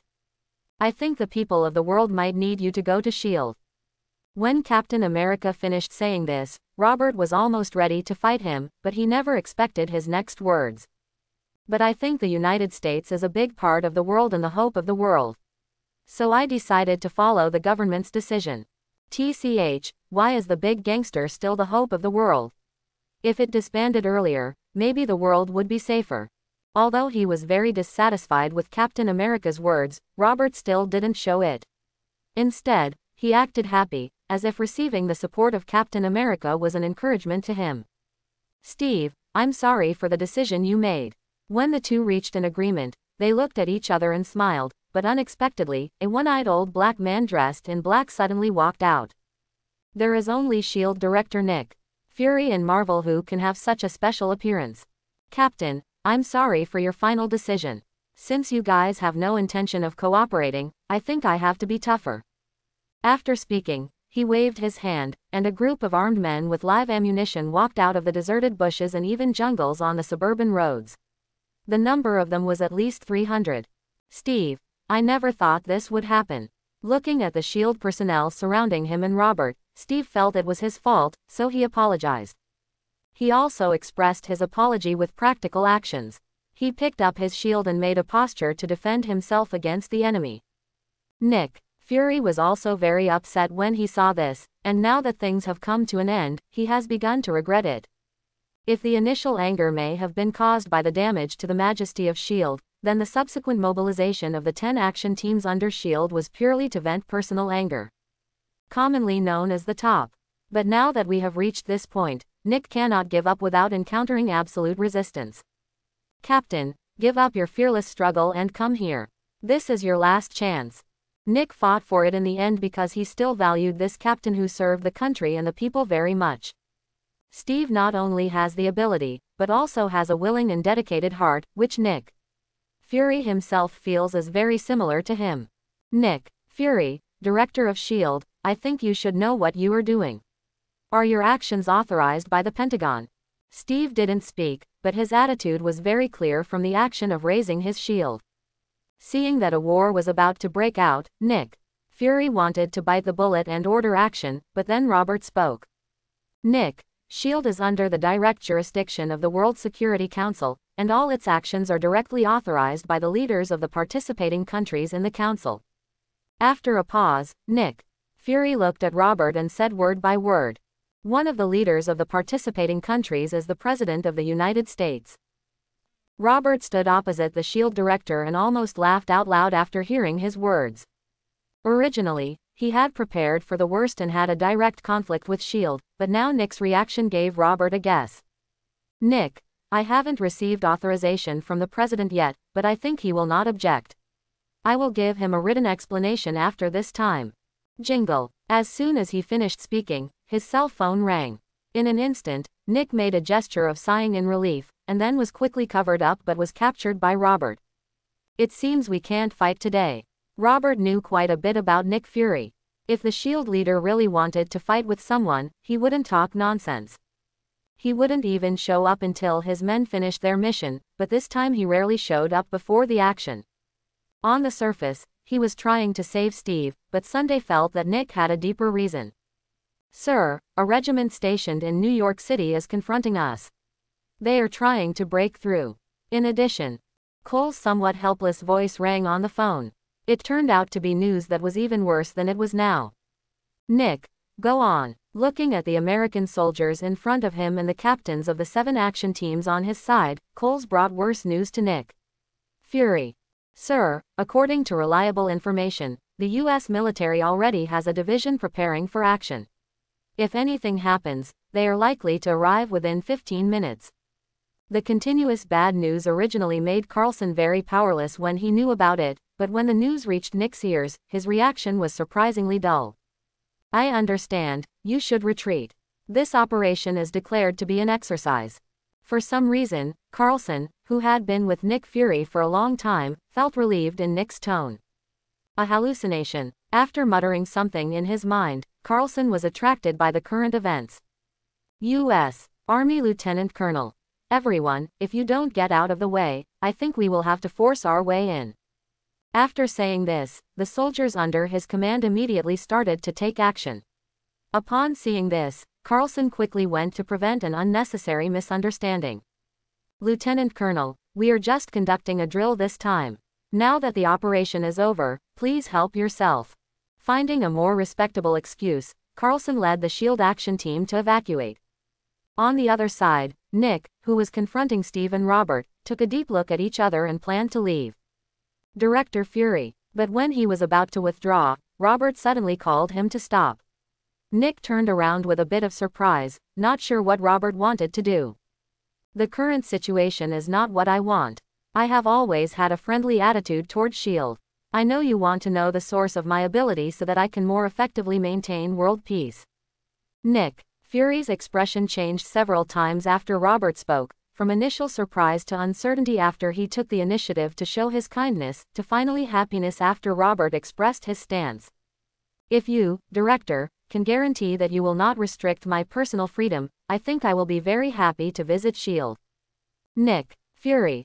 "I'm sorry for my previous offensive behavior. I didn't expect that it almost cost SHIELD a potential friend." Robert's move is undoubtedly a step up for the current Fury. Nick Fury himself is not a fool. Regardless of whether Robert will go to SHIELD as he said, but for now, it is better to step down first before thinking about other issues.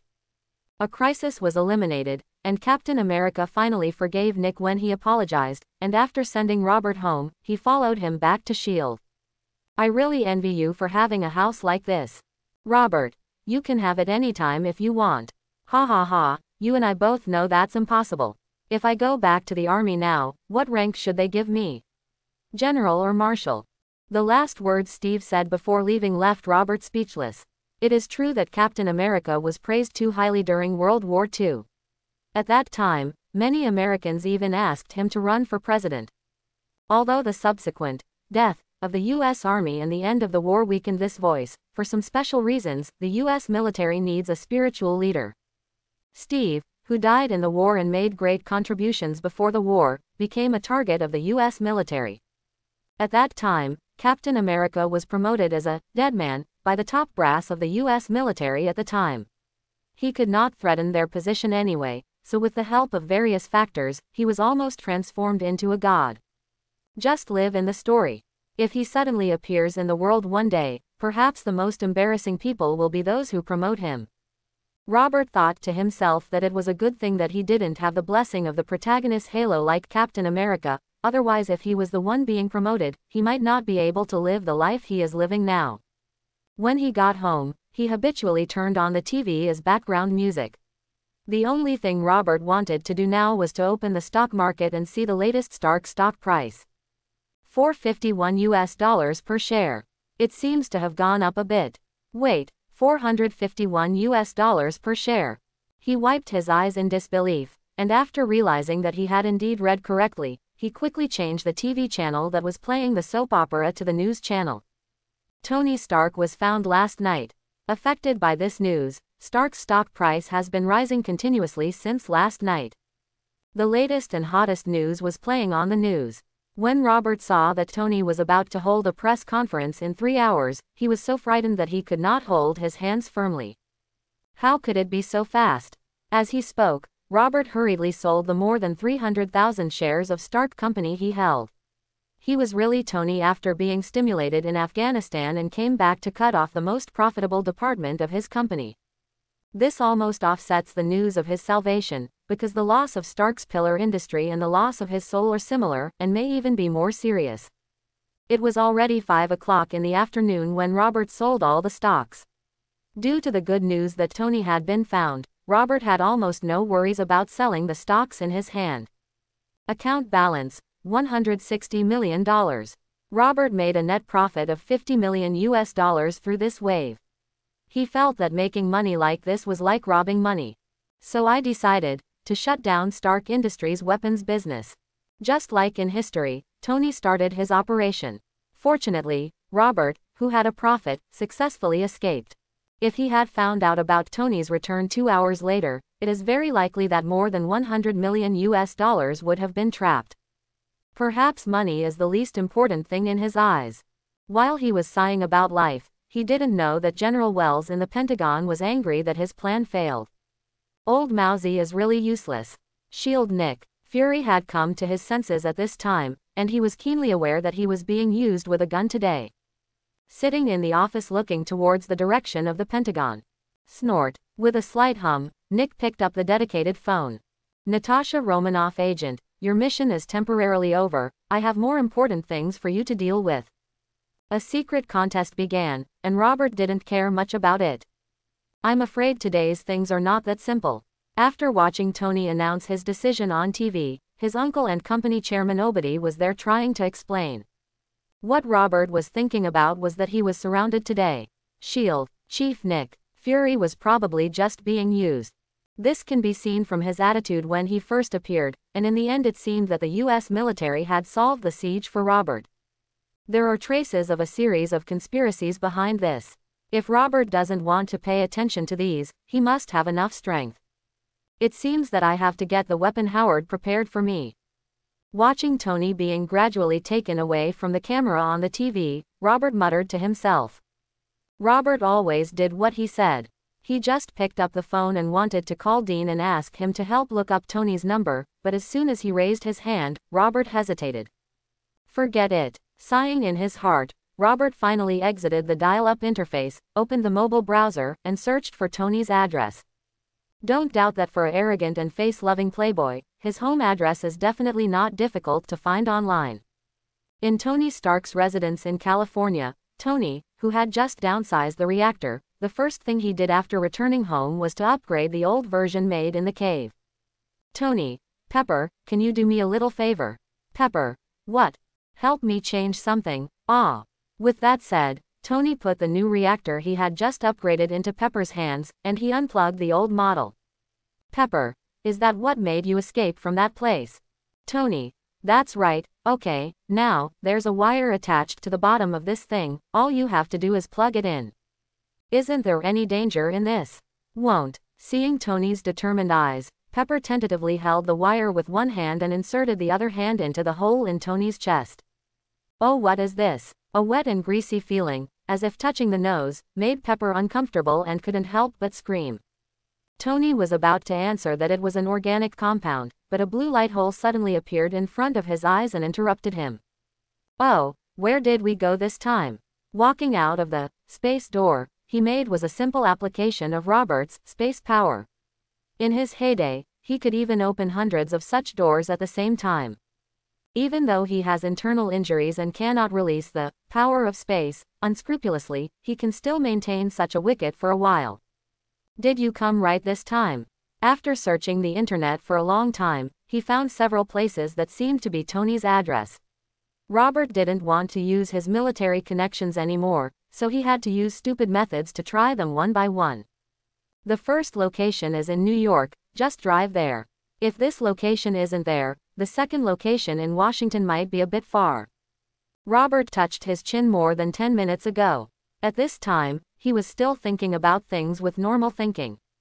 Hiss, this internal injury is starting to hurt again. Suddenly, when Robert was thinking about how to travel, the injury on his chest caused by the power of space reminded him. Snapped. As soon as he patted his head, Robert suddenly thought, I already have the power of space, one of the most powerful forces in the universe, with me, so what else can I rely on to keep going? As he spoke, Robert began to practice. He applied the power of space in front of him, and a chaotic space crack was formed in an instant. Its interior was disordered, and the other end could be any existing space. Extremely dangerous places such as the endless void, the surface of the sun, and the center of a black hole may be where this disorderly crack leads. What Robert has to do now is to change disorder into order, and make the place it leads to the place he wants to reach. At first he set his own home as the goal. When he put his idea into practice, he found that it was extremely simple. Dong, dong, dong. A plastic cup was thrown into the space crack in front of him by Robert, and then a space crack suddenly appeared behind him and the plastic cup fell out of it. After experimenting with several items in succession without any accidents, Robert began the human experiment. Hiss. Who? He opened a space crack in front of him, took a deep breath, exhaled, closed his eyes and walked in. When, there was a feeling of weightlessness for that moment, and then he quickly returned to normal. When he felt that he had stepped onto solid ground, he opened his eyes and found that he was back at home again. Success. Robert immediately unlocked a brand new gameplay and named it Space Gate. After this, his mind was opened up, and he began to try some strange ideas, such as leaving the house without opening the door, which is commonly known as walking through the wall. Applying the power of space to the wall, Robert tried to pass his body through, but people came over the first few times, but after the power of space dissipated, the wall disappeared. Looking at the big hole in the load-bearing wall, Robert suddenly realized that he seemed to be in trouble. After hesitating for a few seconds, forget it, it's not worth a lot of money. If you don't want it, you should try to see if you can pass through the wall first. If you can really achieve it, watch the young lady take a shower. Ahem, wouldn't it be convenient to stop bad guys from watching the young lady take a bath? With the intention of protecting all young and beautiful ladies in the future, Robert began to continue trying on his own house. But this time he learned the lesson and deliberately avoided the load-bearing position and experimented on a thinner wall. Failure. After several consecutive failures, several large holes appeared inside and outside the villa. Those who didn't know might think that rats as tall as a person lived in them. This is the 15th experiment. If it fails again, we won't do it again. It seems that even if the load-bearing objects can be avoided, the villa with more than a dozen holes is already a bit shaky now. But at this time, Robert was already jealous. He just didn't believe that he had even built something as tall as the gate to space. How could he not be able to get one through the wall? The internal output power should be controlled as small as possible, and the external power should be appropriately increased. After 14 failures, Robert did not gain nothing, but he already had a solution to the problem. Call. Gudong. A gust of wind blew, and the originally solid villa felt like it was being shaken by the wind. Robert, who was still in the villa, was so frightened that he swallowed a mouthful of saliva. But things have already progressed to this point, and if he still fails, then the villa will be destroyed in vain. In his last attempt, Robert stepped across the big blue hole made of space energy in front of him without hesitation. After leaving the house without any hindrance, Robert immediately turned around to check where he had just come out. When the power of space slowly dissipated, a solid wall appeared where it should have been. After looking at the wall without any problems for a long time, Robert realized that another skill of his had been unlocked. Before he could be happy, the dilapidated villa ruined his good mood. What did I want to do in the first place? Based on the principle of out of sight, out of mind, Robert began to think about why he studied the power of space in the first place. After a few seconds, he remembered and immediately opened a space door and left the villa. Maybe he would have to find a place to live in the future. The first coordinate is not, the second coordinate is not. Following the information found on the internet, Robert began to search for Tony's address. Robert visited bustling downtowns, public toilets, and wilderness jungles one by one. However, none of them were the target he wanted. Well, the last location is in California. If something goes wrong again, I'm afraid I'll have to ask Dean. Robert doesn't want to trouble others, but he is definitely not the kind of stubborn person. When faced with a problem that he cannot solve or requires a lot of time to solve, he doesn't mind taking shortcuts. A blue light hole appeared in his home, right in front of Tony himself. Tony was still thinking that this was a holographic projection made for him as a joke. But when Robert walked out of the light hole without warning, Tony no longer had the idea of mocking the person who was joking. Pepper. What do you mean those slimy things? Tony. Pepper saw that she had not received a response for a long time, so she subconsciously raised her head. When she saw Tony staring ahead with wide eyes, she also looked over curiously. Oh, who are you? Pepper didn't see clearly how Robert appeared. She only knew that a stranger suddenly appeared in her home, and she subconsciously shouted out. Hey, don't. Tony originally wanted to gag Pepper and remind her in a low voice, but it was too late. Robert had already heard the sound and turned around. Well, did I come at the wrong time? In front of him was a shirtless man lying on something similar to an operating bed. What was not particularly special was that there was a hole in his chest. Who are you? When Tony saw that the other party had discovered the existence of the two of them, he immediately asked, which made him appear stronger. Well, I think it's more important that you install that thing than this. After speaking, Robert chose a distant seat and sat down, then motioned for Tony and the others to continue. Seeing that he was really sitting there without any malicious intent, Tony and Pepper looked at each other. The other party immediately understood, and without any hesitation before, he reached into Tony's body and plugged in the wire. Oh, Pepper, are you okay? Didn't you say there's no danger? However, I don't know if Ms. Pepper was in a hurry, which caused the wire to touch the metal fixation layer on Tony's body, which would cause confusion in his body functions and make him uncomfortable. 5 minutes later, Tony, who finally recovered, looked up at Robert and found that he was still sitting there obediently. Then his body relaxed and he lay back down again. I'm sorry, Tony, I didn't know this would happen. Pepper was still feeling guilty, but Tony interrupted her in time. Pepper, there are guests here, I think you should go up and make a cup of coffee or something. After saying that, she quietly glanced at her. Pepper was indeed a woman who only had Tony in her eyes. She had even forgotten that Robert was there just now, and she didn't remember until she was reminded now. Oh, okay. Pursing her lips, Pepper glanced back at Tony, and then left here anxiously. As she left, she looked at Robert from the corner of her eye from time to time, as if she was afraid that he would suddenly call her. When Pepper completely disappeared on the stairs upstairs, Tony quietly breathed a sigh of relief. How about we can talk now? Tony. Okay, what are we talking about? Robert could see Tony's vigilance, and he was afraid that no matter what he said, he would use this to delay time, probably in order to wait for Ms. Pepper's reinforcements. You don't need to speak, let me tell you a story first. Tony. Story? What story? Fairy tale. Obviously, Tony, who is used to a strong life, will not bow down easily, and Robert certainly has a way to cure him. It's a bit similar, even a little bit more like a fantasy story. It's related to a man named Howard. If you keep quiet, I don't mind telling you it in one breath. When Robert said Howard's name, Tony was indeed quiet, but only after saying a word. If you dare to use my father's name to fabricate lies to deceive me, you will end badly, I guarantee it. Robert didn't care about his threats and began to concentrate on telling his story. The first time Howard and I met was during a mission in 1943. At that time, he was as famous as you.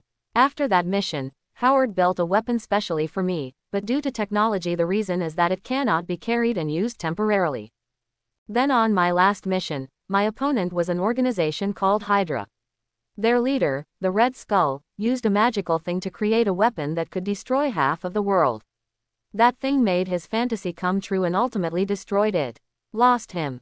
After the Red Skull disappeared inexplicably, I subconsciously caught the thing. When I realized that it was extremely dangerous, I had already caught it, but nothing happened to me at that time until a freeze came to this day 70 years later. In 10 minutes, Robert told the truth about his encounter with Howard in 1943 and what happened after that.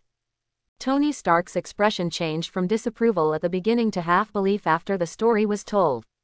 But in fact, he believed it more. This was because of a series of behaviors after Robert appeared. But he still has concerns. Tony, who is a scientist, is destined to have a certain cautious character and will not completely believe others just because of their words. Tony, why should I believe you? Is there any proof that what you say is true? It's time to show off your strength, Robert said in his heart. Originally, he wanted to pretend to walk from Tony through the space gate to behind Tony, but suddenly he had a bold idea. I think this thing can prove it a little bit. After speaking, Robert began to gather space energy in his hand in front of Tony, and patiently shaped it into a shape similar to a blade.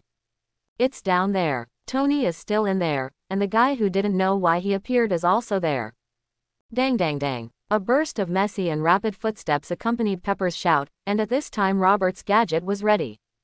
Bang! The space energy similar to a weapon in Robert's hand was thrown out at once, and no object on the path of the space energy visible to the naked eye could stop it. No matter whether it is hard machinery or walls made of reinforced concrete, it cannot block its path, and anything on the road it flies over will disappear without a trace. It wasn't until the blue blade composed of space power disappeared that everyone came back to their senses. When Tony came back to his senses, he basically believed what Robert said. After all, the thing just now could kill him completely, so there was no need to coax him here. The Tony bodyguards who had just come down, led by Happy, came to their senses in shock. Happy looked at the 4 men and 1 woman behind him, and there were only 6 of them including himself. He couldn't help but swallowed when he thought about the move the mysterious man had just made. Maybe we can go back and call more people now. What he whispered was shot back with a look from Pepper. Of course Happy couldn't admit that he wanted to escape. In order to prove himself, he could only bite the bullet and rush in to protect Tony. Happy led the 4 bodyguards to deliberately take a route that bypassed Robert. For this reason, he did not hesitate to take a few extra steps. This was a very difficult decision for a fat man. Tony, we are here to protect you. Happy hid behind the 4 bodyguards and said to Tony on the side. Tony, yes, I saw it, but I hope you can hurry up next time. If you keep up this speed, maybe my death anniversary can be brought forward. Happy, it was an accident this time. He obviously heard Tony's accusation, and it was true that he didn't react in time this time, so he didn't have the confidence to refute. What to do with Tony? Pepper was the one who walked straight to Tony in front of Robert, and she didn't know who gave her the courage. Tony, no, I think we should not think about solving him, lest he solves it. He struggled to get up, and Happy immediately helped him up. Thanks, Happy. What he didn't expect was that Tony only used him as a support, and finally chose to be supported by Pepper. Maybe this was the same gender repulsion. So Robert, is it right for me to call you that? Or do you need me to call you uncle? Tony was supported by Pepper and came to Robert and asked an unexpected question. Whatever. Robert was thinking about something just now, that is, he discovered that he could continue to supply energy after his space blade was fired. Does that mean in theory that as long as my body can hold it, it can keep flying? Robert suddenly had a wonderful idea, but suddenly he saw Tony looking at him with an unkind look, and suddenly recalled his previous question and suddenly reacted. No need to call me uncle, just call me Robert. Tony's expression improved after he said this. It was obvious that Robert had guessed correctly that Tony cared about this. Robert was the one who didn't care about the issue of address, but someone else did. Pepper, Uncle, Happy, Robert. There were 4 bodyguards at the scene who also realized that there was something to eat, but Tony was not in the habit of discussing it in front of many outsiders. Happy, please take your people and retreat first. I really hope you can come earlier next time, otherwise maybe I will fire you before my short life ends. Tony smiled and told Happy, but Happy could only accept it, because it was indeed his mistake this time. Okay, boss. Reluctantly looking at the culprit who caused him to be ignored by his boss, Robert, Happy could only look at him bitterly and then left. Pepper had been staring at Robert and Tony since Happy left. She couldn't figure out why a man who looked as old as a high school student could become Tony's uncle. Tony. Okay, put away your guessing eyes and let me tell you. Unable to stand the look in Pepper's eyes, Tony briefly told her Robert's identity. So he is really your uncle, ah. Pepper murmured, suddenly realizing that Tony's elders were also her elders. Pepper. Uncle Robert, I'm sorry, I just offended.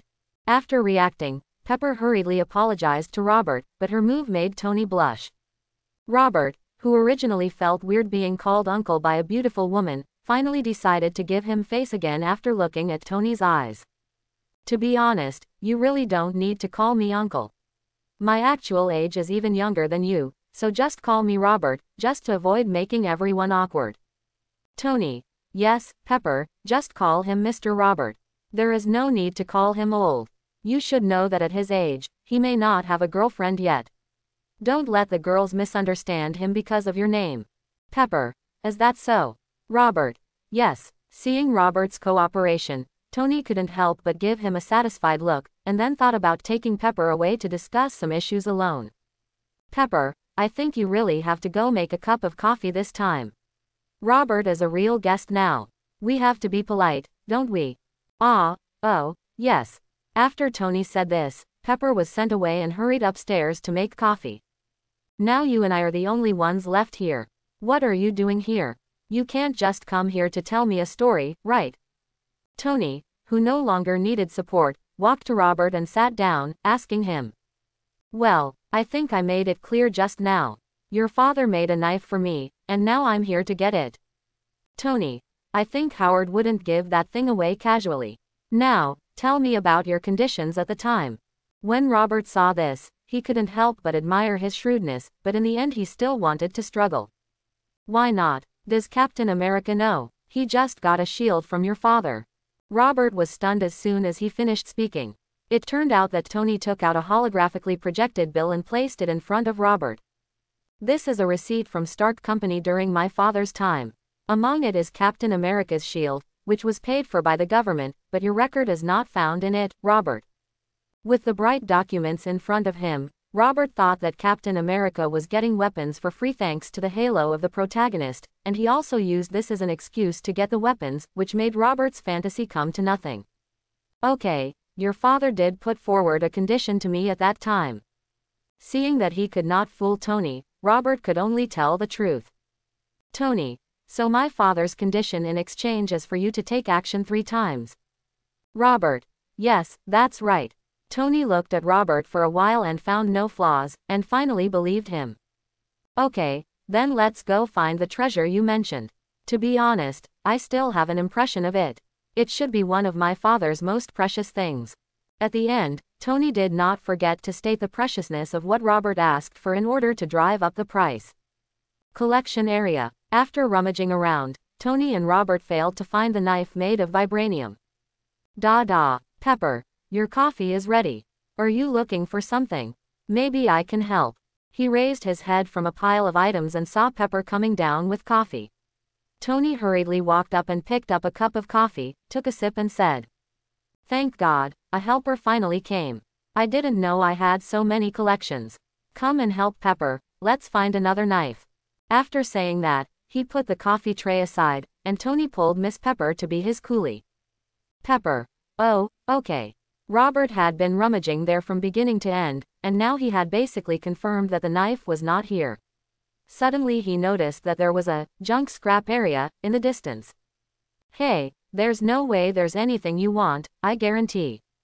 Watching Robert walking towards the scrap area, Tony said confidently to his back. However, the embarrassing thing is that as soon as Robert walked to the scrap area, he found the knife that Howard had made for himself among the many materials named trash. It's impossible for me to put such important things there. Those are all garbage waiting to be processed. Tony, who didn't know that Robert had seen something, was still promising. Open eyes. Robert pulled out a knife from the scraps, and Tony, who had just vowed just now, had a frozen expression on his face.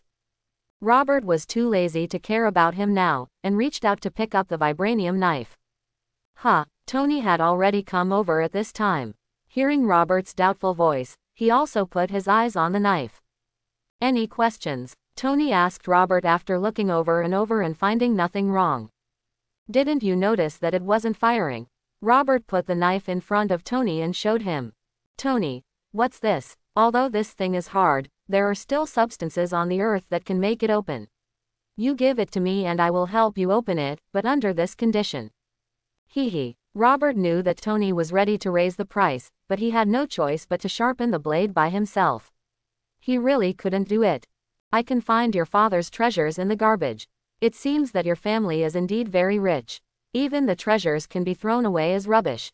In addition to the knife, Robert came here with the intention of making friends with Tony, so he didn't really care if he raised the price, but it had to be based on the premise that both parties were equal. And this seemingly sarcastic remark was also a test of Tony. He wanted to see Tony before he made any conditions. I swear, I definitely didn't throw this here.